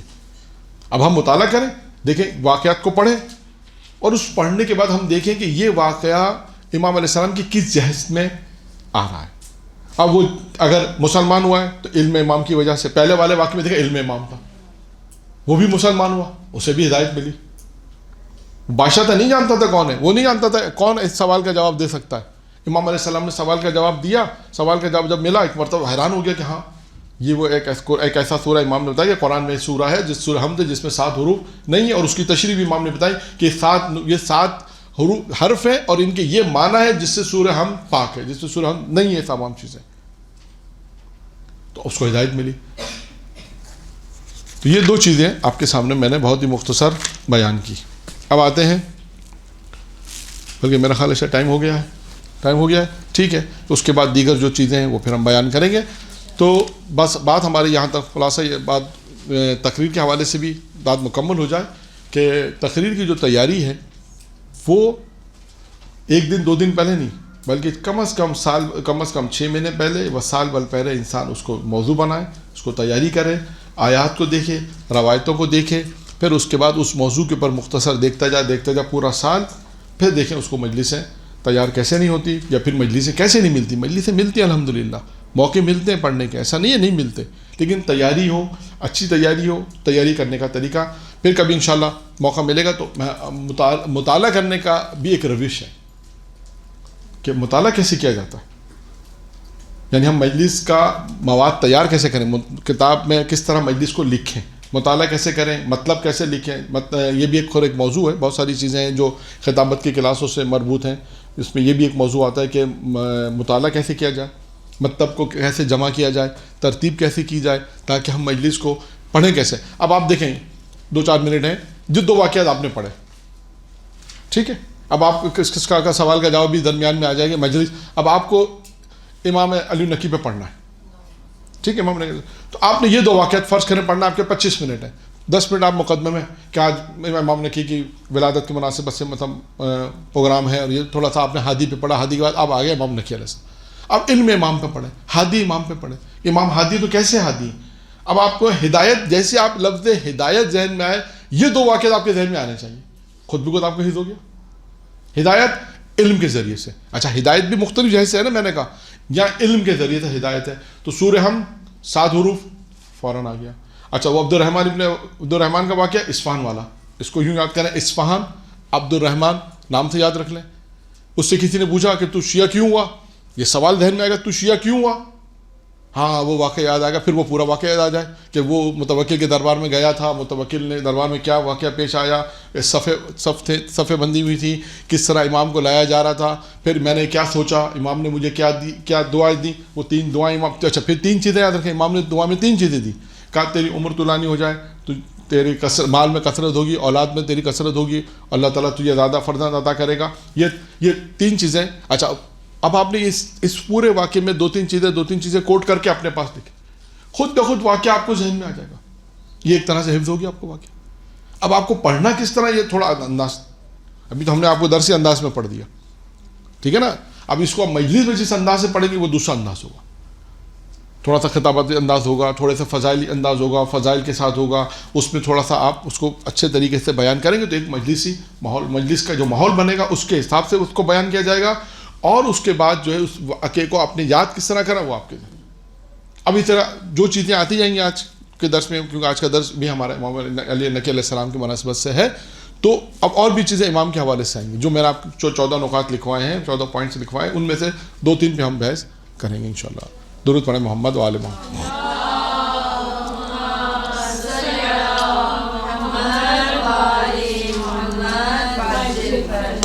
اور گفتگو ہم نے یہاں تک پہنچائی ہے امام علیہ السلام کی کہ امام کس طرح انسان کی ہدایت کرتے ہیں.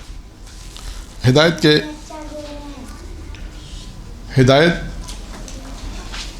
کے مختلف پہلو ہیں جو آپ کے سامنے بیان کیے، اور جن میں سے ایک پہلو ہدایت کا یہ بیان کیا کہ علم کے ذریعے سے ہدایت ہوتی ہے.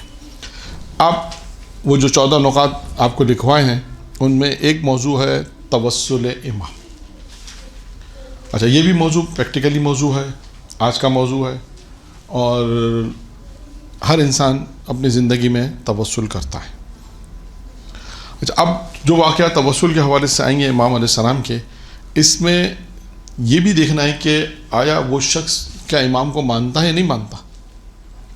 دیکھیں، شیعہ ہے، امام کا چاہنے والا ہے، تو ایک طرف ہے کہ وہ امام کو مانتا ہے، امام سے محبت کرتا ہے، توسل کر رہا ہے، جیسے عموماً شیعہ حضرات کرتے ہیں توسل. ایک دفعہ نہیں، تاریخ نے یہ بھی لکھا ہے کہ امام کو مانتا نہیں ہے، امام کی امامت کا قائل نہیں ہے، لیکن وہ اتنا جانتا ہے کہ یہ وہ شخصیتیں ہیں کہ جو مشکل وقت میں کام آتی ہیں. یہ وہ جانتا ہے، اتنی معرفت رکھتا ہے، لیکن مسلمان نہیں ہوتا، نہ ہوتا ہے. اچھا، مسلمان بھی نہیں ہوتا ہے، ایک تو یہ ہے. دوسرا یہ کہ بعض دفعہ ایسا ہوتا ہے کہ بعض لوگوں نے معجزہ دیکھا، بہت سے دلیلیں یا دلائل دیکھی، بہت سی دلیلیں انہوں نے دیکھی. معجزہ جو ابھی میں بیان کرنے والا ہوں اس میں یہی ہے کہ اس کے باوجود بھی وہ مسلمان نہیں ہوا. لیکن دیکھیں امام علیہ السلام نے اس سے کیا کہا. اب ہے بحث ہماری توسل امام کے حوالے سے. توسل میں تاریخ نے بہت سے واقعات لکھے ہیں، میں آپ کے سامنے صرف 2 واقعات بیان کروں گا توسل کے حوالے سے.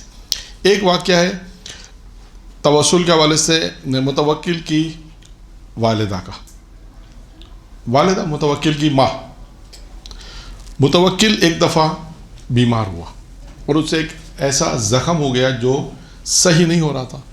اس پر بھی یہی ہوا، تمام طبیبوں کو بلایا گیا، تمام ڈاکٹرز کو بلایا گیا، جو ماہر تھے اس مرض کے ان کو بلایا گیا کہ بھائی متوکل کو ایک زخم ہو گیا ہے، جس ہم کہتے ہیں پھوڑا ہو گیا ہے، اور اب یہ صحیح نہیں ہو رہا.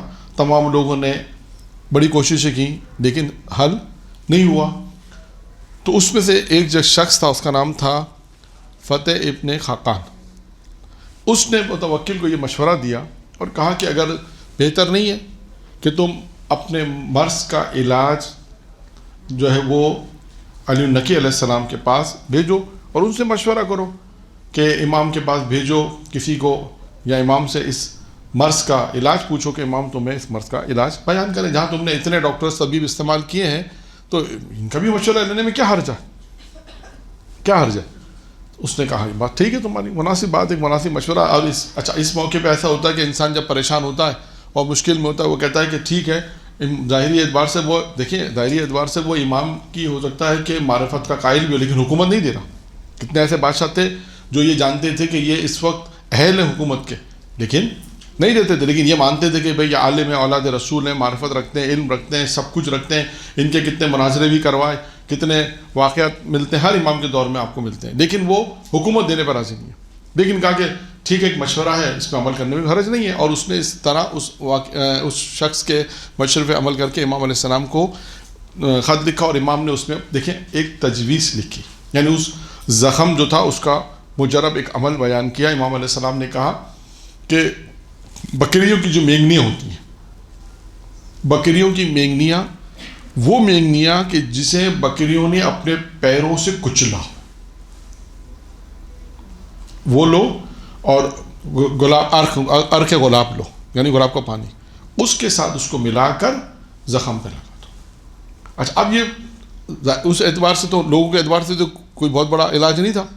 جب یہ دربار میں پیش کیا گیا تو لوگ کہتے ہیں لوگوں نے مذاق اڑایا، لوگوں نے مذاق اڑایا. وہ جو طبیب تھے انہوں نے کہا اچھا یہ بھی علاج ہو سکتا ہے، یہ بھی ایک ایسا، یعنی کیا علاج ہے اس میں؟ کوئی جیسے آج اگر آپ فرض کریں کسی کو ایسا مرض ہے، اللہ نہ کرے کسی کو ہو، لیکن کسی کے پاس بعض اوقات ہوتا ہے، بعض جاتے ہیں لوگوں کے پاس اور کوئی کہ اس کا علاج نہیں ہے، لیکن کوئی ایک ایسا ڈاکٹر جو نیا ڈاکٹر ہو، جو معروف نہ ہو، وہ کہ نہیں یہ دوا کھا لو انشاءاللہ صحیح ہو جائے گا. تو سارے بڑے ڈاکٹر کیا کہیں گے کہ یہ کیا عجیب اس میں مرض بتایا، ہم 20 سال سے یہ علاج کر رہے ہیں، اس میں ہو ہی نہیں رہا. ہم نے اتنا تجربہ اتنا پریکٹس کی لیکن نہیں ہوا، یہ کون سے آگے بتانے کے مثال کے طور پہ ایسا ہوتا ہے. اب وہ تو خیر امام وقت ہے، یہاں تو پھر بھی ہو سکتا ہے احتمال ہو شاید اس کا خدشہ نکل آئے، لیکن وہ تو امام وقت ہے جہاں امکان اصل میں غلطی کا امکان ہی نہیں ہے. جو امام بتائیں گے ایسا ہوگا. امام علیہ السلام نے ایک مجرب جو ہے وہ طریقہ کار بتایا کہ اس طرح کرو اور یہ اس کا طریقہ کار ہے. جب ان پہ اس نے متوکل نے اس پہ عمل کیا، اس طریقہ کار پہ عمل کیا، تو کہتے ہیں کہ اس کا درد ختم ہو گیا اور وہ زخم صحیح ہو ختم ہو گیا. اب اس کے نتیجے میں ہوا کیا؟ اس سے پہلے یعنی اب یہ جو مشکل آئی ہوئی تھی، اس سے پہلے متوکل کی ماں نے یہ منت مانی تھی کہ اگر میرے بیٹے کا یہ زخم صحیح ہو گیا تو میں امام علی نقی علیہ السلام کی خدمت میں 100 دینار کی ایک منت مانی کہ 100 دینار ہدیہ کروں گی. اور جب یہ زخم صحیح ہو گیا، اس کے بعد اس نے امام کی خدمت میں وہ تھیلی بھجوائی جس میں 100 دینار تھے. ادھر کچھ عرصے کے بعد متوکل کو لوگوں نے کہا کہ امام جو ہے وہ تیاری کر رہے ہیں، تمہارے گھر اپنے اسلحہ تیار کر رہے ہیں، اور مختلف جو باتیں بہت ساری باتیں متوکل کو بیان کی گئی امام کے خلاف. تو امام نے کہا کہ ٹھیک ہے، اپنے جو اس کے سپاہی تھے ان سے کہا ٹھیک ہے امام کو گرفتار کر کے لاؤ. کہتے ہیں کہ جو امام کے گھر پہنچے، اچھا رات کا وقت تھا. اب دیکھیں یہاں پہ بھی علم امامت کیا ہے. سعید حاجب جو وہاں آیا تھا وہ یہ کہتا ہے، بیان کرتا ہے کہ جب ہم پہنچ تو گئے امام کے پاس، اوپر سے گھر سے کسی طرح امام کے پہنچے، وہاں اندھیرا تھا. اب کیسے گھر میں داخل ہوں؟ تو ایک مرتبہ اندر سے آواز آئی کہ حاجب رک جاؤ، میں شمع لے کے آتا ہوں. اب آپ دیکھیں یہ خود ایک یہاں پہ بھی اس واقعے میں بھی علم امامت ہے کہ امام کو معلوم ہے کہ باہر کون آیا، مجھے کس لیے کیا گرفتار کرنے آئے ہیں، میرے گھر کی تلاشی لینے آئے ہیں، بادشاہ نے ان کو بھیجا، ساری چیزیں ہیں اس میں. ایک مرتبہ امام آتے ہیں، امام نے کہا آ جاؤ اندر آ جاؤ. اندر آتے ہیں، اس کی تلاشی کرتے ہیں. اس کے امام کے گھر کی جب تلاشی لیتے ہیں تو وہ تھیلی ملتی ہے جو متوکل کی ماں نے جو منت مانی تھی کہ متوکل کو شفا ملے گی تو میں یہ 100 دینار امام کی خدمت میں، وہ تھیلی تلاشی میں نکالا اس کے گھر سے. اور وہ حیران ہو گیا، اس سے مہر بھی لگی ہوئی تھی. اب یہ حیران ہو گیا کہ یہ تھیلی جو میری مہر لگی ہوئی اس امام کے گھر پہ کیا کر رہی ہے. پھر پوچھا، امام نے کہا ہماری ماں نے بھیجی تھی. اس نے پھر اپنی ماں سے پوچھا، اس کی ماں نے کہا کہ بھائی جب تم بیمار ہو گئے تھے تو میں زخم تھا تو میں نے منت مانی تھی کہ بھائی جب تمہیں شفا ملے گی تو امام کی خدمت میں یہ نظر کروں گا، اور جب نظر پوری ہوگی، جب تمہیں شفا ملی تو میں نے نظر پوری کی، امام کو بھیجی. اور ایک اور تھیلی تھی جس میں 400 دینار تھے، اس میں 100 دینار نہیں 1000 دینار تھے غالباً. پھر اس کے بعد اس میں لکھا کہ اس نے متوکل نے کیا کیا کہ وہ 1000 دینار جو اس کی ماں نے منت مانی تھی وہ پھر وہ 400 دینار کی ایک تھیلی اور تھی جو امام کے گھر سے نکلی. کہا اس نے کہا 1000 دینار اس میں اور ڈالو، اپنے کارندوں سے کہا اس میں اور ڈالو، سپاہیوں سے کہا اس میں اور ڈال کے امام کی خدمت میں پیش کر دو. اچھا اب اس واقعے میں کیا ہے؟ 2-3 چیزیں ہیں. نمبر 1 منت کا پورا. اچھا وہ متوکل کی ماں اتنا جانتی تھی کہ یہ وہ شخصیت ہے کہ اگر میں منت مانوں گی تو میرے بیٹے کو شفا ملے گی. اتنی معرفت تھی، اس کو معرفت امام میں پڑھ سکتے ہیں کہ اس کو اتنی معرفت تھی کہ اس نے یہ منت مانی کہ بھائی اگر مثال آج بھی اگر کسی کو اگر آپ منت مانتی کہ میرا یہ کام ہو گیا تو میں جناب ام المؤمنین کی ایک تسبیح پڑھوں گی یا جناب حضرت عباس کے نام پہ ایک نظر کروں گی، 1 کلو مٹھائی لے جاؤں مثلا، تو آپ سے پوچھیں کہ آپ یہ منت کیوں ماننی ہے؟ کسی معرفت ہے کہ پتہ ہے کہ یہ مشکلات کو حل کرنے والے ہیں، پتہ ہے کہ یہ منت مانگنی ہے، اس کو جا کے جب کام پورا ہو جائے گا، منت پوری ہوگی، جا کے 1 کلو مٹھائی تقسیم کر دینی ہے یا تسبیح پوری کر دینی ہے یا نماز شکرانے کی مانی وہ پورا. تو پتہ ہے کہ ہمیں معلوم ہے کہ وہ شخصیت ہیں جس کے لیے ہم منت مان رہے ہیں، ہمیں پتہ ہے کہ یہ شخصیتیں ہمارا کام پورا کر دیں گے. اسی طرح متوکل کی ماں کو بھی اتنی معرفت تھی کہ میں امام علیہ السلام کی خدمت میں 100 دینار بھیجوں گی، 1000 دینار بھیجوں گی تو اس مسئلے کو حل ہو جائے، اور وہ مسئلہ حل ہوا. ایک پھر اس میں وہ امام کے گھر پہنچا، امام نے کہا اندر آ جاؤ، علم امام.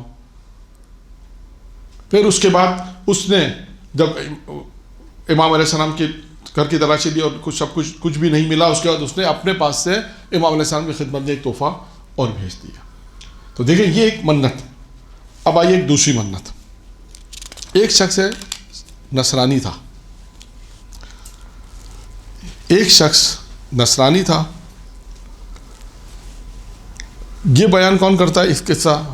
یہ قصہ بیان کرتے ہیں ہبت اللہ ابن ابی منصور موصلی، یہ واقعہ بیان کرتا ہے۔ وہ واقعہ اس طرح بیان کرتا ہے کہ ایک شخص جس کا نام ہے یوسف ابن یعقوب، ساری داستان اس کے اوپر ہے، یوسف ابن یعقوب کے اوپر ساری داستان ہے، یہ ذہن میں رکھے گا۔ یوسف ابن یعقوب ایک مرتبہ اپنے پورا قصہ بیان کرتا ہے۔ قصہ اس طرح بیان کرتا ہے کہ وہ یہ کہتا ہے کہ مجھے متوکل نے ایک مرتبہ اپنے دربار میں بلایا، بغداد بلایا، یہ موصل کا تھا، اسے بغداد بلایا۔ اب جب یہ بغداد اسے بلائے تو اسے کس بات کا خوف تھا؟ اسے اس بات کا خوف تھا متوکل نے بلایا ہے تو یقیناً میری موت یقینی ہے، یقینی، کیونکہ متوکل نے بلایا تو یقیناً موت میری یقینی ہے۔ اب کیا کرے؟ تو اس نے، یہ شخص دیکھیں مسلمان نہیں ہے، نصرانی لکھا ہے، اس شخص نے منت یہ مانی کہ میں امام علیہ السلام، میں محفوظ لوٹا متوکل کے دربار سے واپس محفوظ لوٹوں گا تو میں 100 دینار امام کی خدمت میں پیش کروں گا۔ یہاں پہ بھی وہی بات ہے، کس سے توسل کر رہا ہے؟ مولا سے توسل، کہ اگر میں متوکل کے دربار میں جا رہا ہوں، متوکل نے مجھے بلایا ہے، میں محفوظ صحیح و سالم واپس آ جاؤں گا تو میں امام کی خدمت میں 100 دینار، یہ اس نے منت مانی۔ اور اس کے بعد پھر یہ کہتا ہے کہ میں بغداد سے یہ سامرہ آیا۔ اب جب یہ سامرہ آیا اس نے کہا کہ میں یہاں پریشان ہوں، سامرہ میں کوئی جانتا نہیں ہے اسے، کیسے متوکل کے دربار میں پہلے پہنچ جاؤں، مشکلات ہیں۔ تو اس نے یہ اپنے دل میں خیال کیا کہ میں ایسا کرتا ہوں کہ پہلے امام کی خدمت میں 100 دینار دے دوں، 100 دینار امام کی خدمت میں پیش کر کے پھر اس کے بعد میں متوکل کے پاس چلا جاؤں۔ اچھا، اب اس نے یہ خیال کیا کہ امام کی خدمت دوں تو اس کو امام کا گھر بھی نہیں معلوم، اسے امام کا گھر نہیں معلوم، اب کیسے جائے؟ تو اب اس نے کیا فیصلہ کیا؟ اپنی سواری پہ سوار ہوا اور سواری پہ سوار ہو کر جانور سے یہ کہا کہ تم مجھے امام کے گھر پہنچا دے، جہاں تو رک جائے گا میں سمجھ جاؤں گا کہ وہی امام کا گھر ہے۔ اور اس کے بعد 100 دینار اس نے ایک تھیلی میں لیے، اپنی آستین میں رکھے، یہاں پہ جیسے لوگ بڑی بڑی آستینیں ہوتی ہیں اس وقت، اس نے آستین میں رکھے، اور اس کے بعد وہ کہتے ہیں کہ وہ امام کی خدمت میں چلا اپنی سواری پہ سوار ہو کر، اور کہا کہ اسے اچھا حالات بھی ایسے، کس سے پوچھیں؟ لوگ پوچھیں پتہ نہیں کون آ گیا ہے، تو اس نے کہا حالات بھی ایسے نہیں تھے میں کسی سے پوچھوں کہ امام کا گھر کون سا ہے، خطرہ تھا لوگوں کا۔ تو اس کے بعد کوئی فیصلہ نہیں کر پا رہا تھا، اس نے فیصلہ آخر میں یہی کیا کہ میں سواری پہ سوار ہوا اور جانور سے کہا کہ بس جہاں تو رکے گا میں سمجھوں گا وہی امام کا گھر ہے بس۔ اور اس نے ایسا کیا اور جا کے پہنچا، اس نے اپنی سواری کو ایک مقام پہ جا کے سواری رکی، بغداد کی گلی میں، سامرہ کی گلی میں آ کے رکی۔ اس نے بڑی کوشش کی لیکن سواری نہیں ہلی، اور یہ سمجھ گیا کہ یہ گھر دروازے کے باہر رکا، اس نے یہی دروازہ بس امام کا، یہ دروازہ بس امام کا ہے۔ اب اس شخص نے جہاں پہ جیسے رکا، کہتے ہیں کہ اس نے کہا کہ دروازہ کھلا، ایک غلام آیا، اس نے کہا تمہارا نام یوسف ابن یعقوب ہے؟ اس نے کہا اندر آ جاؤ۔ اب یہ پہلی دلیل اس کو کیا ملی؟ حیوان سے۔ اس نے دل میں کہا کہ مجھے پہلی دلیل ملی کہ ہاں یہی امام کا گھر ہو سکتا ہے، یہ امام ہے، پہلی دلیل مل گئی۔ دوسری دلیل کیا ملی کہ اس شخص کو، غلام کو میرا نام کیسے معلوم؟ جیسے کیسے کہ یوسف ابن یعقوب اندر آ جاؤ؟ کہا مجھے بٹھایا، اندر گیا۔ کہا تھوڑی دیر کے بعد یہ واپس آیا۔ جب یہ تھوڑی دیر کے بعد واپس آیا تو کہنے لگا کہ جو تم نے آستین میں 100 دینار رکھے ہیں وہ بھی لاؤ۔ امام نے مانا۔ پھر یہ کہنے لگا کہ تیسری دلیل مل گئی مجھے، اس کو کیسے معلوم کہ آستین میں میرے پاس 100 دینار ہے؟ اس سے کیسے معلوم؟ کہ یقیناً جس کے پاس جا رہے وہ امام ہے، یقیناً وہ امام ہے۔ پھر اس کے بعد وہ شخص بیان کرتا ہے کہ میں جب امام کی خدمت میں، جب مجھے لے جائے گا امام کی خدمت میں پہنچا تو امام نے مجھے دیکھا اور اس کے بعد ایک جملہ کہا کہ اب تمہارا کیا خیال ہے؟ یعنی امام سب جانتے ہیں نا کہ کس طرح یہ سواری کے ذریعے پہنچا ہے، میرے غلام کے ذریعے، پھر میرا پیغام اس تک پہنچا، اب تمہارا کیا خیال ہے؟ اس نے کہا کہ ہاں اب میرے پاس کوئی عذر نہیں ہے، میرے الفاظ ہے کوئی عذر نہیں ہے کہ میں آپ کو امام نہیں مانوں۔ تمام دلائل جو ہیں وہ اس بات کے اوپر ہیں کہ آپ امام برحق ہیں۔ پھر امام نے کہا کہ ہم یہ جانتے ہیں، دیکھیں امام نے کہا کہ لوگ یہ کہتے ہیں، اب سنیے گا جملہ امام کا، کہ لوگ یہ کہتے ہیں کہ تجھ جیسے لوگ کیونکہ وہ مسلمان نہیں ہے نا. کہا تجھ جیسے لوگ اگر ہم سے محبت کرتے ہیں تو انہیں کوئی فائدہ نہیں پہنچے گا. یہ جو لوگ گمان کرتے ہیں یہ جھوٹا گمان ہے. کہ جو لوگ یہ کہتے ہیں کہ تجھ جیسے لوگ اگر ہم سے محبت کرتے ہیں تو تجھے کوئی فائدہ نہیں پہنچے گا، کیا ایسا نہیں ہے. یعنی امام کیا کہنا چاہتے ہیں کہ اگر تو ہم پر ایمان نہیں لایا، ہمیں امام نہیں مانتا، لیکن اگر تیرے دل میں ہمارے لیے کوئی بھی جگہ ہے، محبت ہے، تو اس کا بھی ہم اجر و ثواب تجھے دیں گے، یا کوئی نہ کوئی فائدہ تجھے ضرور پہنچے گا. پھر امام نے اس سے کہا، سنیے گا جملہ، امام نے کیا کہا کہ تو مسلمان نہیں ہوگا، لیکن تیرا ایک بیٹا جو ہے وہ مسلمان ہوگا اور ہمارا حقیقی شیعہ ہوگا. یہ امام علیہ السلام نے اس سے کہا. پھر وہ کہتا ہے کہ وہ شخص اپنے شہر واپس آ گیا. آنے کے بعد پھر یہ جو راوی ہے، جو پہلا راوی جس کا میں نے نام لیا ہیبت اللہ ابن ابی منصور موصلی، یہ بیان کرتا ہے کہ یہ سارا واقعہ جب اس نے آ کے ہمیں، میرے والد کو سارا واقعہ بیان کیا کہ اس طرح سارا واقعہ ہوا. پھر کہتا ہے کہ جب میں اس کے گھر گیا یوسف بن یعقوب کے گھر گیا تو اس کی وفات کے بعد، تو اس کے بیٹے نے کہا کہ تم نے بالکل صحیح کہا کہ میرا باپ نصرانیت پہ مرا ہے.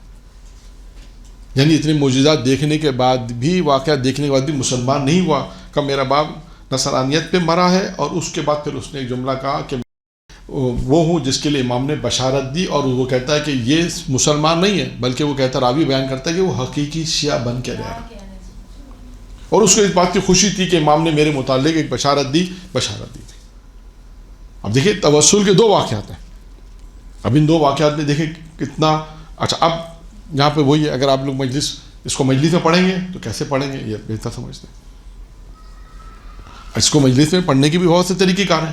اس واقعے کو آپ کس طرح مجلس میں پڑھ سکتے ہیں. جیسے موضوع آیا تھا ابھی کہ کس طرح آپ اس کو آپ یاد بھی کہہ سکتے کہ آپ کو توسل امام پہ پڑھنا.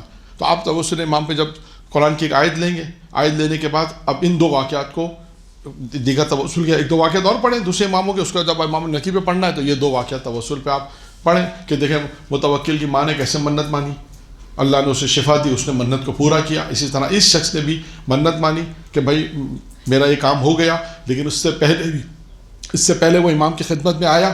ہاں اب یہاں پر یہ ساری چیزیں دیکھنے کے بعد پھر امام نے اس سے کہا، دیکھیں واقعہ یہ تو نقل کیا. پھر جب امام نے اس سے کہا، یہ واقعہ یہاں پہ ختم نہیں ہوا. پھر امام نے اس سے کیا کہا کہ امام نے اس سے کہا کہ جو لوگ یہ کہتے ہیں کہ تم جیسے لوگ اگر ہم سے محبت کریں گے تو انہیں کوئی فائدہ نہیں پہنچے. امام نے کہا ایسا نہیں ہے. پھر امام نے کہا کہ انشاءاللہ جیسا تو چاہتا ہے متوکل کے پاس جا، اور جیسا تو چاہتا ایسا ہی ہوگا، یعنی تجھے کوئی نقصان نہیں پہنچے گا. یہ دیکھا. اچھا پھر اس واقعے میں علم امام پھر آ گیا یہاں پر کہ امام نے ابھی اسے انفارم کر دیا، اطلاع دے دی کہ جو تو جس کام کے لیے جا رہا ہے تو ڈر مت، تو مت ڈر، انشاءاللہ متوکل سے تجھے کوئی نقصان نہیں پہنچے گا. تو جا، جس نے تجھے بلایا ہے تو اس کے پاس جا، اور انشاءاللہ تجھے کوئی نقصان نہیں ہوگا. یہاں پر بات مکمل ہو گئی. اب آپ دیکھیں اس واقعے میں دو واقعے میں نے آپ کے سامنے بیان کیا توسل کے اندر، یہ دو باتیں. اب آئیے تیسری چیز کیا ہے؟ تیسری چیز میں ہم بیان کرتے ہیں کہ نصیحت امام اور اقوال امام. نصیحت امام میں بہت ہی مختصر میں بیان کروں گا، ایک ہی واقعہ ہے، اور اقوال امام میں کچھ چیزیں ہیں جو اقوال امام کے حوالے سے ہیں. ابو ہاشم جعفری کا بیان ہے. وہ یہ کہتا ہے کہ ایک مرتبہ میں بہت زیادہ تنگ دست ہو گیا، فقر کے حالات تھے، مشکل حالات تھے. تو میں امام کی خدمت میں گیا، اور امام سے جب میں نے اجازت طلب کی اور امام نے مجھے اجازت دی تو میں امام کی خدمت میں پہنچا. جب میرے حالات بہت برے تھے، اس وقت حالات ایسے تھے کہ مشکل حالات تھے، تو میں امام کی خدمت میں گیا اور امام سے میری ملاقات ہوئی. اب دیکھیں امام نے کیا کہا. یہاں پر بھی آپ کو علم امام ملے گا. آپ دیکھیں واقعات میں جگہ جگہ پر آپ کو علم امام نظر آئے گا. امام علیہ السلام نے کیا کہا؟ ابی ہاشم، خدا نے تمہیں جو نعمتیں عطا کی ہیں تم کس کس کا شکریہ ادا کر سکتے ہو؟ وہ آیا کس لیے تھا؟ کیا پریشان تھا، تنگ دست تھا، حالات اچھے نہیں تھے، وہ امام کی خدمت میں آیا تھا. اور آنے کے بعد جیسے ہی بیٹھا، امام نے فوراً کیا کہا؟ امام نے کہا ابو ہاشم، خدا نے تمہیں جو نعمتیں عطا کی ہیں تم کس کس کا شکریہ ادا کر سکتے ہو؟ کہتا ہے میں خاموش ہو گیا اور سمجھ میں نہیں آ رہا تھا کہ کیا جواب دوں. امام نے فرمایا. پھر اب امام نے فرمایا. اب دیکھیں 3 چیزیں امام نے فرمائی ہیں اس میں، اور تینوں چیزوں کے فائدے بھی امام نے بیان کیے. نمبر 1، امام نے فرمایا خدا نے تم کو ایمان عطا کیا ہے، تو اللہ نے تم کو کیا پہلی چیز کیا عطا کی؟ ایمان عطا کیا، جس سے تمہارے بدن کو آتش، یعنی جس سے تمہارا بدن آتش جہنم سے آزاد رہے گا، یعنی محفوظ رہے گا۔ یعنی ایمان کا پہلا فائدہ کیا بتایا امام علی نقی نے؟ جہنم سے آزادی، جہنم کی آنکھ سے محفوظ رہنا۔ نمبر 1 امام نے فرمایا خدا نے تم کو ایمان عطا کیا ہے جو تم کو جہنم کی آنکھ سے بچائے گا۔ 2 خدا نے تمہیں صحت دی تاکہ تم اس کی اطاعت کر سکو۔ دیکھیے یہ صحت بہت اہم چیز ہے، اگر انسان اس کی قدر کرے یہ بہت اہم ہے۔ یہاں پر امام علی بن ابی طالب علیہ الصلوۃ والسلام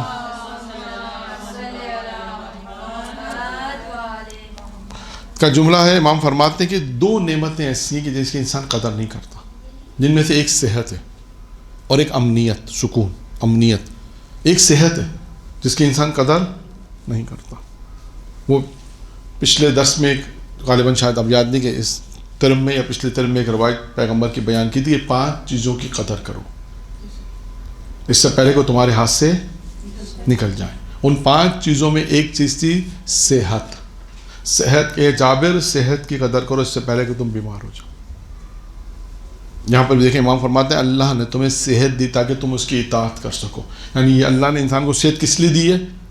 اس کی اطاعت کریں، کہ اطاعت کریں۔ اب خدا نخواستہ ایسا نہ ہو کہ اللہ نے صحت تو بہت اچھی دی ہے لیکن اگر تمام واجبات کر سکتے ہیں ادا نہ کریں۔ بہت سارے واجبات ہیں اس کی ادائیگی انسان نہ کرے۔ صحت اچھی ہے، آج اچھی صحت ہے تو انسان ان واجبات کو ادا کر لے، ورنہ بہرحال بعض لوگ جانتے ہیں کہ جو زمانے میں اللہ نے صحت دے رکھی تھی اور واجبات ادا نہیں کی تو آج ان کے لیے کتنا مشکل ہے ان واجبات کو ادا کرنا۔ تیسری چیز جو امام نے فرمائی خدا نے تم کو قناعت عطا کیا، خدا نے تم کو قناعت جیسی چیز کو عطا کیا تاکہ اپنی عزت اور آبرو کی حفاظت کر سکو۔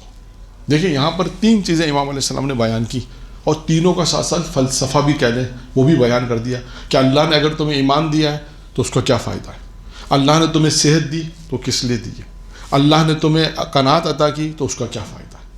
یہ 3 نصیحتیں امام نے ابو ہاشم جعفری کو فرمائی۔ اس کے بعد امام علیہ السلام کے اقوال شروع ہوتے ہیں۔ امام علیہ السلام کا ایک قول، امام فرماتے ہیں کہ دنیا میں شخصیت کی پہچان کن چیزوں سے ہوتی ہے؟ دیکھیے قول کی میں تھوڑی سی تشریح اپنے الفاظ میں بیان کر رہا ہوں۔ امام نے فرمایا دنیا میں انسان کی شخصیت کی پہچان کیا ہے؟ اگر آپ سے پوچھا جائے آپ کیا؟ دولت،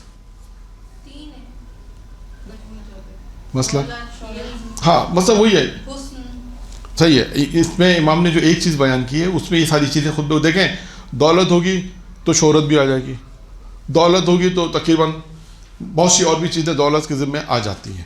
یعنی امام کا یہ میں اپنے الفاظ میں اس طرح سے بیان کر رہا ہوں ورنہ ابھی روایت بیان کرتا ہوں۔ دنیا میں ہم دیکھتے ہیں کہ انسان کی شخصیت کا معیار کیا ہے؟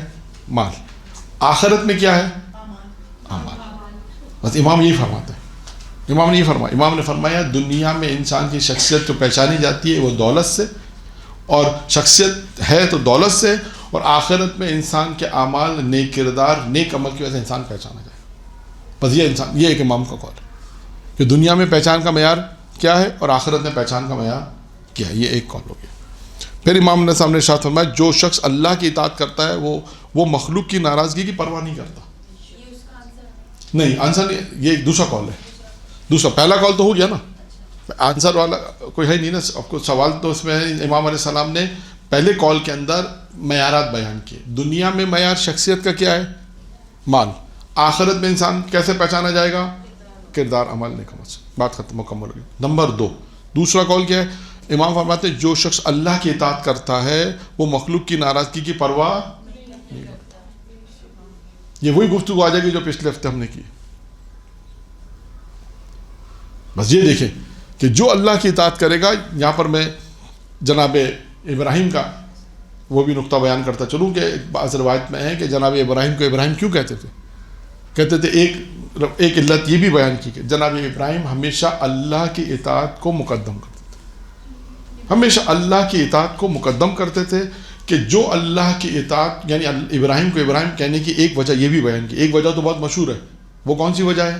سر وہ یہ خدا کے سوا کسی سے نہیں مانگتے تھے، خدا کے سوا کسی سے۔ ایک اور وجہ ہے مہمان نوازی، یہ مشہور ہے کہ ابراہیم کو ابراہیم کیوں کہتے ہیں کہ وہ بغیر مہمان کے کھانا نہیں کھاتے تھے۔ اور ایک وجہ یہ لکھی ہے کہ جناب ابراہیم کو ابراہیم اس لیے کہتے ہیں کہ وہ اللہ کی اطاعت کو ہر صورت ترجیح دیتے تھے، مقدم کرتے تھے ہر جگہ ہر مقام پر۔ یہاں پہ بھی دیکھیں کہ امام نے فرمایا جو اللہ کی اطاعت کرتا ہے وہ مخلوق کی ناراضگی کی پرواہ نہیں کرتا، کہا مخلوق ہو جائے ناراض۔ اب آپ دیکھیں یہ خود ایک ایسا جملہ امام نقی علیہ السلام کا جملہ ہے کہ جو اپنے معاشرے میں آپ اگر اس کو عمل کریں گی تو آپ کو سامنے خود بخود آ جائے گا، خود بخود آئے گا۔ ورنہ اس کا اپوزٹ کیا ہوگا کہ اب ہم گناہ بھی اگر اللہ کی نافرمانی کریں گے تو لوگ بھی ڈر سے کرتے ہیں کہ لوگ یہ کہیں گے کہ آپ نے ایسا نہیں کیا، لوگ کہیں گے آپ نے ایسا نہیں کیا، لوگ کہیں گے ایسا نہیں کرنا چاہیے تھا، تو ہم لوگوں کے خوف کی وجہ سے جو اللہ کی نافرمانی کرتے ہیں۔ اور امام نے اس کے برعکس جملہ کہا کہ جو اللہ کی نافرمانی، جو اللہ کی اطاعت کرتا ہے وہ مخلوق کی ناراضگی کی پرواہ نہیں کرتا۔ وہ کہتے ہیں لوگ ناراض ہو جائیں لیکن اللہ میرا ناراض نہیں ہونا چاہیے۔ پھر اس کے بعد امام فرماتے ہیں دنیا ایک ایسا بازار ہے کہ جہاں بعض لوگ فائدہ اٹھاتے ہیں، یعنی آخرت کے لیے۔ دنیا ایک ایسا بازار ہے، امام فرماتے ہیں یہاں دو طرح کے لوگ ہوتے ہیں۔ ایسا بازار ہے جس میں دو طرح کے لوگ ہیں۔ نمبر ایک وہ لوگ ہیں جو آخرت کے لیے فائدہ اٹھا لیتے ہیں، جو دنیا میں رہ کر آخرت بناتے ہیں، کچھ لوگ ایسے ہیں۔ اور امام فرماتے ہیں کچھ لوگ ایسے ہیں جو دنیا میں رہ کے نقصان اٹھاتے ہیں، یعنی وہ آخرت کو تباہ برباد کر دیتے ہیں، یعنی دنیا کے ہی رہ جاتے ہیں، دنیا ہی کے رہ جاتے ہیں، تو وہ اس آخرت سے فائدہ نہیں اٹھاتے تھے۔ امام نے دو لوگ ہیں، ایک دنیا میں رہ کر آخرت کو بناتے ہیں، اور دوسرا جو وہ صرف دنیا میں رہتے ہیں اور اس سے نقصان اٹھاتے ہیں۔ پھر اس کے بعد امام نے فرمایا جو کوئی اپنے آپ کو، جو کوئی اپنے کو اللہ کی تدبیر سے محفوظ سمجھتا ہے کہ میں اللہ کی تدبیر میں خارج ہوں، میں اللہ کی تدبیر یا اللہ کے جو ارادے ہیں اس سے میں اپنے آپ کو محفوظ سمجھتا ہے، امام فرماتے ہیں وہ مغرور ہو جاتا ہے، لیکن جب اس کی موت آتی ہے تو اللہ کا حکم نافذ ہوتا ہے۔ پھر امام نے فرمایا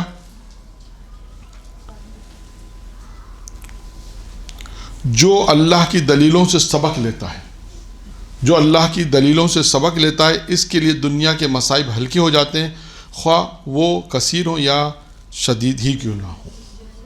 اللہ کی دلیلوں سے سبق لیتا ہے، یعنی اس کو اللہ کی دلیلوں سے جو سبق لیتا ہے، اللہ اگر کوئی سبب بیان کرتا ہے، کوئی دلائل دیتا ہے، اللہ سے مراد ہے کہ اس کے معصوم کی طرف سے کوئی دلائل آتے ہیں، اللہ کی طرف سے کوئی دلائل آتے ہیں، کوئی چیزیں آتی ہیں، تو اس سے سبق لے لیتا ہے، اس سے سبق لیتا ہے ہاں یہ خدا کی طرف سے ایک پیغام ہے۔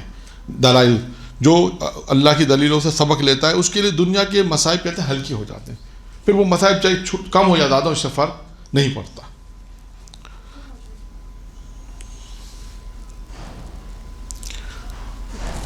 ٹائم کم ہے، میں ایک جملے کے بعد پھر ایک قصہ اور آخری سنا دیتا ہوں۔ امام کے ایک صحابی ہیں، انہوں نے سہیل ابن زیاد یہ کہتے ہیں کہ امام کے ایک صحابی نے انہیں یہ لکھا کہ آپ مجھے ایک جامع دعا تعلیم فرمائیں، ایک جامع دعا تعلیم فرمائے۔ تو امام علیہ السلام نے دیکھی اس میں دو ہی جملے لکھے، دعا میں دو جملے لکھے، یعنی ایک شخص بیان کرتا ہے، راوی بیان کرتا ہے کہ امام کے ایک صحابی نے کہا مولا مجھے ایک جامع دعا تعلیم فرمائے، تو امام علیہ السلام نے اس کے جواب میں لکھا کثرت سے استغفار کرو اور حمد کرو اللہ کی۔ دو ہی جملے فرمائے، کہا تمہیں دنیا اور آخرت میں سعادت مل جائے گی، کثرت سے استغفار کرے اور اللہ کی حمد کثرت سے کرے۔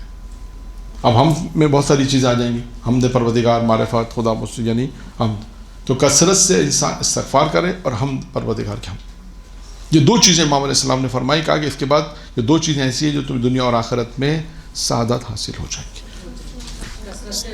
تو کثرت استغفار اور حمد بار، پروردگار کی حمد کرے، حمد ثنا خدا۔ اچھا، اب کیونکہ وقت ہمارے پاس کم ہے لہٰذا میں ایک آخری قصہ معرفت امام کا بیان کرتا ہوں، تقریباً 5 منٹ ہے میرا خیال ہے۔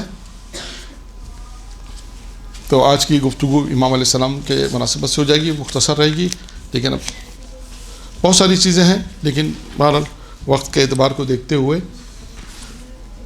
کہ ہم نے آپ کے سامنے دعا کے اعتبار سے نصیحت امام کے اعتبار سے ایک قول نقل کیا، اس میں بھی 3 باتیں تھیں، کچھ اقوال امام کے نقل کیے کہ جو انسانی زندگی میں آپ کو کام آنے والے ہیں، پھر توسل کے اعتبار سے گفتگو کی، ہدایت امام کے اعتبار سے گفتگو کی، اور اب ہے معرفت امام۔ معرفت امام میں کہ ایک شخص جس کا نام یونس تھا، نقاش تھا، یونس نقاش کے نام سے مشہور تھا، کہ جس کا کام کیا تھا کہ جو نگینوں پہ جو لکھا جاتا ہے، اس کا یہ کام تھا کہ نگینوں پر جو خاص طریقے سے لکھا جاتا ہے، جیسے کوئی کلمہ لکھا جاتا ہے، کوئی لا الہ الا اللہ لکھتا ہے، کوئی محمد رسول اللہ لکھا جاتا ہے، یا علی مدد وغیرہ، جو اس کا کام ہی یہی تھا۔ یہ شخص ایک مرتبہ امام علی نگر السلام کی خدمت میں آتا ہے، اور امام کا ہمسایہ تھا، پڑوسی تھا امام کا۔ اچھا، امام کا اس کے پاس آنا جانا تھا۔ ایک مرتبہ امام کی خدمت میں آ کے کہتا ہے مولا، اور آتا ہے تو کانپتا ہوا آتا ہے، پریشان ہے، بہت زیادہ پریشان ہے، مشکلات میں، جیسے ہوتا ہے نا آپ ہفتے کانپتے کیسے آئے گا، اور اس وقت آئے گا جب بہت زیادہ پریشانی ہے۔ اس وقت امام سے آیا اور آ کے کہنے لگا کہ بھائی میرے بیوی بچوں کا آپ نے خیال رکھنا ہے، میری آج کے اسلام میں اگر ہم کہیں گے کہ بھائی میری فیملی کا آپ نے خیال رکھنا ہے، میری بیوی بچوں کا آپ نے خیال رکھنا ہے۔ امام نے کہا ایسا کیا ماجرا ہے؟ کہا بس مرنے جا رہا ہوں، بس موت قریب ہے، تیار ہے، بس موت کا بس زیادہ وقت نہیں میرے پاس۔ تو امام مسکراتے پوچھے کہ امام نے پوچھا پھر آخر ہوا کیا، وجہ کیا ہے؟ امام مسکرا کے پوچھیں کہ آخر وجہ کیا، کیوں اتنا گھبرائے لگ رہے ہو، کیوں ایسی باتیں کر رہے ہو کہ آپ میرے بچوں کا خیال رکھنا، موت میرے قریب ہے، بس میں مرنے والا ہوں، ایسی کیا وجہ ہے؟ امام نے تھوڑا مسکرا کے پوچھا تو اس نے کہا کہ موسیٰ ابن بغا جو عباسی حکومت کی اقتدار کی ایک شخصیت تھا، جو بادشاہوں کے قریب جو شخص ہوتے ہیں اس میں سے ایک بادشاہ جو تھا، اس خلیفہ جو بادشاہ تھے، اس کے ایک شخصیت کا نام تھا موسیٰ ابن بغا۔ کہا کہ وہ شخص جو تھا اس نے مجھے ایک نگ دیا تھا اور کہا تھا کہ اس پہ یہ چیز لکھ دو، اور میں جب لکھ رہا تھا تو اس کے 2 ٹکڑے ہو گئے۔ اب دیکھیں یہاں پہ بھی اطمینان قلب ہے امام علیہ السلام، یہاں بھی دیکھیں امام علیہ السلام نے کیسے اسے تحمل دیا ہے، یہ بھی اچھا۔ اب یہاں پہ معرفت میں نے واقعہ کیوں پڑھا، آپ کے یہاں پہ معرفت کا ہے، معرفت یہاں پہ کہ امام کی خدمت میں آ رہا ہے، اتنا جانتا ہے کہ یہ امام کے آ رہا ہے، اور آنے کے بعد اپنی مشکل کو بیان کر رہا ہے کہ بھائی میں تو مرنے لگا ہوں، ایسا کہ بہت میری تیار ہے، بس کیونکہ بادشاہ کے ایسا ہی ہوتا ہے، بادشاہ کے دربار میں یہی ہوتا ہے کہ بادشاہ کا کوئی نقصان کر دے، یا ان کے درباری میں کسی کا جو بادشاہ کے قریب اقتدار میں سے کوئی ایسا نقصان کر دے تو اس کو معلوم ہے کہ سوائے مارنے کے علاوہ دوسرا کام نہیں کریں گے، بہت تیار ہے گویا۔ تو اس نے آ کے امام کی خدمت میں آ کے سارا ماجرا بیان کہ امام نے پوچھا، کہا اس نے ایک نگ دیا تھا جس پہ لکھ رہا تھا، تو اس کے 2 ٹکڑے ہو گئے 2 ٹکڑے ہو گئے۔ اب یقیناً بہت تیار ہے، وہ آئے گا، اس کا آدمی آئے گا اور کہے گا کہ بھائی بادشاہ نے بلایا ہے، اور اس کے بعد کو مار دے گا۔ تو کہا یہ وجہ یہ ہے۔ تو کہتے ہیں کہ امام علیہ السلام نے اس سے کہا کہ تم مطمئن ہو جاؤ انشاءاللہ تعالیٰ، کوئی ایسا مسئلہ۔ امام نے کہا گھر جاؤ انشاءاللہ اللہ سب خیر کرے گا۔ دیکھیں یہ جملہ اطمینان کا، یہاں پہ بھی پھر وہی بات آئے گی، علم امام، دیکھیں ہر واقعے کے اندر آپ کو پیغام ملے گا۔ امام علیہ السلام نے کیا کہا، اطمینان سے کیا کہا، گھر جاؤ، گھر جاؤ، اللہ سب خیر کرے گا، کچھ نہیں ہوگا، اللہ خیر کرے گا، کچھ نہیں ہوگا۔ یہ پریشان ہے، بعض کتابوں میں تو بہت اچھے مطلب اس کو لکھا گیا، یا ہم کو پڑھ سکتے ہیں کہ بھائی یہ اتنے اطمینان سے کہہ رہے ہیں ادھر ہماری موت آ رہی ہے، ادھر اتنے ہم پریشان ہیں، اور کہہ رہے ہیں کہ گھر جاؤ کچھ نہیں ہوگا۔ لیکن پھر بھی بہرحال امام کی خدمت میں آیا تھا، امام سے پریشان، امام نے کہا جاؤ کچھ نہیں ہوگا، اللہ خیر کرے گا انشاءاللہ۔ کہتا ہے یہ گھر آ گیا، آنے کے بعد پھر اس کے پاس بادشاہ کا وہ جو شخصیت تھی، موسیٰ ابن شخص آیا، بندہ آیا، اور اس نے کہا کہ بھائی تمہیں بلایا، اس نے موسیٰ ابن بغا نے بلایا۔ پھر یہ امام کے پاس آیا، امام کے بعد پھر دوڑتا ہوا آیا اور آ کے کہنے لگا مولا اس نے بلوایا ہے، اب کیا کروں؟ امام نے کہا جاؤ انشاءاللہ کچھ نہیں ہوگا، جاؤ اللہ خیر کرے گا۔ پھر امام نے وہی کہا جو پہلے کہا کہ جاؤ انشاءاللہ اللہ، اس نے کہا کہ جاؤ بہتر ہے انشاءاللہ تعالیٰ، پریشان نہ ہو، وہ تمہیں اچھی خبر سنائے گا۔ لیکن یہاں پہ پھر امام نے ایک بات اور کہی، جاؤ پریشان نہ ہو، وہ تمہیں اچھی، پھر امام نے ایک بات یہاں پہ کہی، یہ آدمی پریشان ہے، آپ سوچیے پریشان ہے، دیکھیے امام کہنے جاؤ انشاءاللہ کوئی مشکل نہیں ہے، اچھے خبر۔ اب دیکھیے کیا ہوا، اب جب یہ پہنچا، وہاں پہنچنے کے بعد اس نے کہا کہ موسیٰ ابن بغا نے کہا کہ ہاں بھائی ماجرا سارا یہ ہے کہ میری 2 بیٹیاں ہیں، میری 2 بیٹیاں ہیں، اور دونوں میں جھگڑا ہو گیا کہ وہ نگ کون لے گا، تم ایسا کرو اس کے 2 ٹکڑے کر دو، تم اس کے 2 ٹکڑے کر دو، تاکہ میں دونوں کو ایک ہی دے دوں، تاکہ ماجرا سارا جھگڑا جو ہے وہ ختم ہو جائے، ماجرا ختم ہو جائے. اس نے کہا کہ اچھا ٹھیک ہے. اس نے کہا کہ بھائی تم مجھے فرصت دو، میں سوچوں گا یہ کام ہوگا کیسے. ہاں اس نے کہا مجھے فرصت دو، میں انشاءاللہ مجھے فرصت دو تو میں کرتا ہوں پھر کچھ انشاءاللہ اس کا انتظام. پھر یہ آیا امام کی خدمت میں اور خوش تھا. امام تو دیکھیں امام میں پہلے خبر دے چکے انشاءاللہ کچھ نہیں تمہیں اچھے خبر سنائے گا، جاؤ. امام کی خدمت میں آیا اور اطمینان کا سانس لے. امام نے کہا ہاں اب ماجرا بتاؤ کیا ہوا. پھر اس نے سارا ماجرا بیان کیا. امام نے کہا کہ سارا ماجرا جب امام نے سن لیا، امام نے کہا اچھا جب تم سے اس نے یہ کہا کہ تم اس کے 2 ٹکڑے کرو تو تم نے کیا جواب دیا یہ بتاؤ، تم نے کیا جواب دیا. اس نے کہا مولا میں نے اسے کہا فرصت دو مجھے، یہ سوچنا پڑے گا کام ہوگا کیسے. یعنی کہتے ہیں امام مسکرائے. امام نے کہا اچھا جواب دو، تم نے اچھا جواب دیا. اس کے بعد امام مسکرائے. دیکھیے یہ اعتقاد امام کے خدمت، یہ ہمسائے امام تھا. امام کے آنا جانا، اس کے کہتے ہیں امام کے پاس اس کا آنا جانا تھا اور معرفت امام تھی. اس کو امام کے ساتھ آ رہا تھا. بالآخر مشکل میں آیا نا. اب آپ کہتے ہیں کہ اس میں ہو سکتا ہے کوئی یہ کہے کہ مولانا معرفت کم تھی، شاید ہو سکتا ہے کم ہو. بہت سے ایسے لوگ بھی تھے کہ جس کو امام نے کہتے کچھ نہیں ہوگا، وہ اطمینان سے جاتا خوش تھا. لیکن یہ بالآخر تھوڑا بہت تھا، تھوڑا سا اس کی پریشانی اظہار جو لکھا ہے کہ تھوڑی سی پریشانی اس کے اظہار میں تھی کہ بھائی موت ہے سامنے. لیکن معرفت تھی، امام کے بعد آنا جانا تھا. بہت سے ایسے لوگ ہو سکتے ہیں کہ ان کی معرفت بہت زیادہ ہوتی ہے، ہو سکتا ہے بہت سی معرفت کم بھی ہو سکتا ہے. تو خیر یہ واقعہ دیکھیں یہ بھی ہے کہ امام کی معرفت کے حوالے سے کہ ہم دعا یہ کریں پروردگار سے کہ ہمیں زیادہ سے زیادہ معرفت ہے امام علیہ السلام نصیب فرمائے، تمام ائمہ کی معرفت حاصل ہو تاکہ ہم ان کی سیرت کے مطابق اپنی زندگی کو عمل کر سکیں. درود پڑھیں محمد و آل محمد.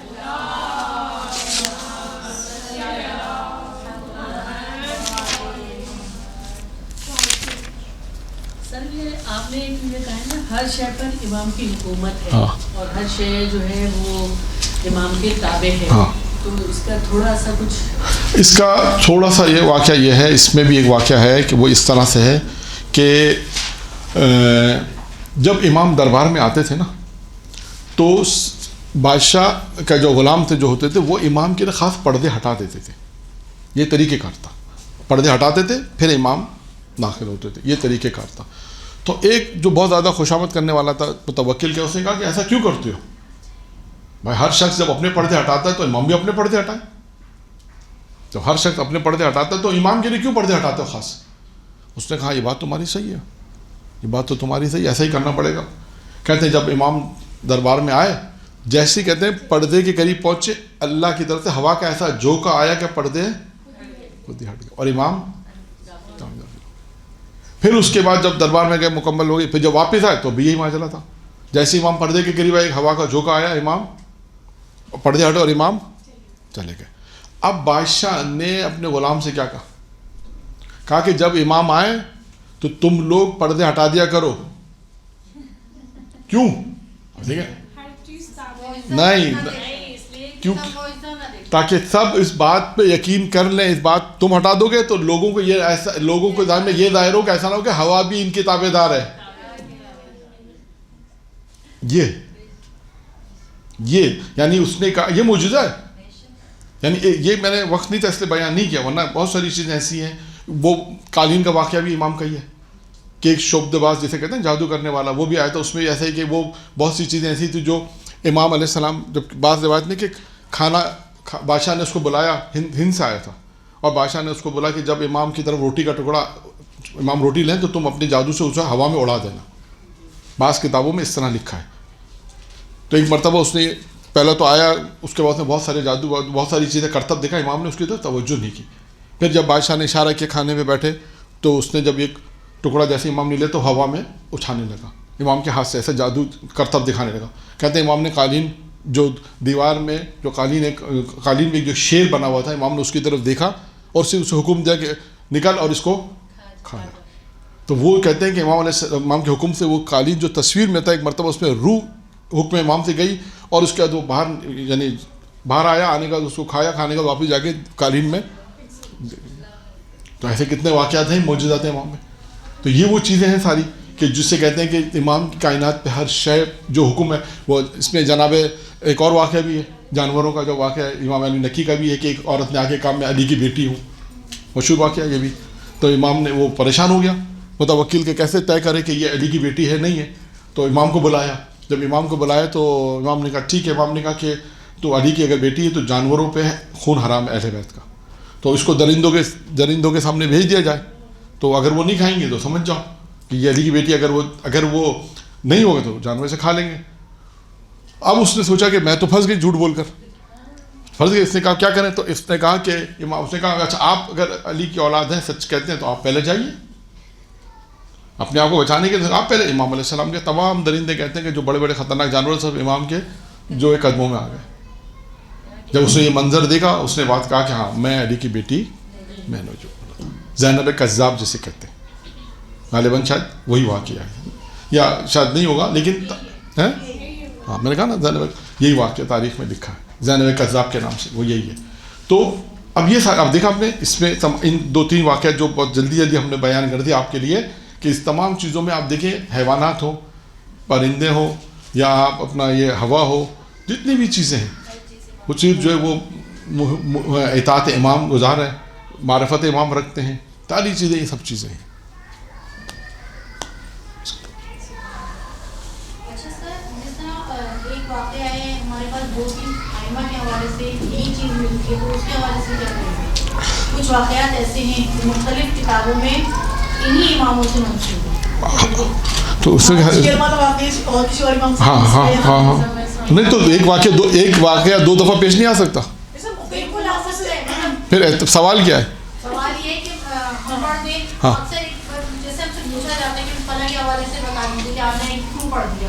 نہیں کیوں نہیں پڑھا, وہ آپ کے پاس حوالہ ہوگا تو مشکل نہیں ہے. اب جیسے میں نے آپ کو کتاب کا حوالہ بتایا, میں پڑھ رہا ہوں معجزات آل محمد, فارسی میں کتاب ایک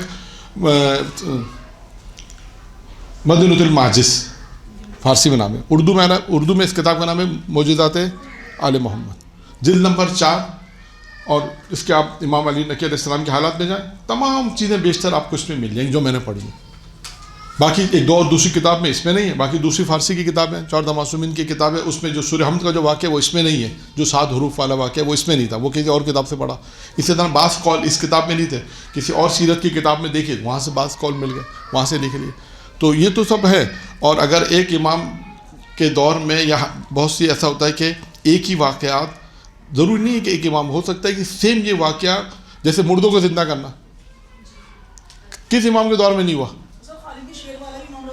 ہاں امام رضا سے وہاں پہ بھی یہی ہے, ہاں وہی وہاں پہ بھی سیم یہ ہوا کہ توہین کی گئی. امام علیہ السلام نے قالین میں جو شعر بنا ہوا تھا, تصویر تھی, امام نے اس کو اشارہ کیا, وہ روح گئی, امام کے حکم امام سے روح گئی, اس کے بعد وہ آیا آ کے کھا گیا, اس کے بعد قصہ ختم ہو گیا سارا.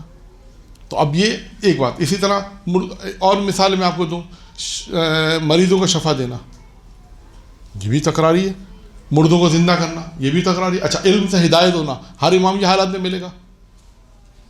کچھ چیزیں اگر آپ اس کو اگر اسٹڈی کریں گی تو بہت ساری چیزیں آپ کو مشترک ملیں گی. یہ جو میں 2-3 چیزیں آپ کو بتائیں, علم ہے, معجزہ ہے, کردار امام ہے, اخلاق امام ہے. اس طرح آپ اخلاق امام دیکھیں, ہر تقریباً بیشتر ہر امام کے اخلاق میں آپ کو واقع ملے گا کہ آئے امام سے بد تہذیبی کی, نازیب الفاظ کے امام نے تحمل کیا, وہ اچھے اخلاق کے امام کی وجہ سے وہ مسلمان ہو گئے. ہاں مشہور ہے. اس کے علاوہ اور بھی امام ہیں, امام موسیٰ کاظم کا بہت مشہور ہے, امام موسیٰ کاظم کا بھی ایسی واقعہ ہے, چوتھے امام کا واقعہ. تو یہ تمام چیزیں جو ہیں واقعات مشترکہ ہیں کیونکہ ہر دور میں ہر طرح کے لوگ تھے, اور لوگ امام کے خلاف بھی بہت ساری باتیں مشہور تھیں, تو وہ آتے تھے امام کے پاس. بعض لوگ چیک کرنے آتے تھے, بعض لوگ معلوم نہیں امام ہے, ان کے ساتھ آ کے بد تہذیبی کی, بد اخلاقی کی, نازیب الفاظ کے امام نے تحمل کیا. پھر اس نے کہا اچھا یہ امام, ہم نے تو کچھ اور سن رکھا تھا. تو اس اخلاق کی وجہ سے وہ مسلمان ہو جاتا. تو درود پڑھ دیں محمد علیہ.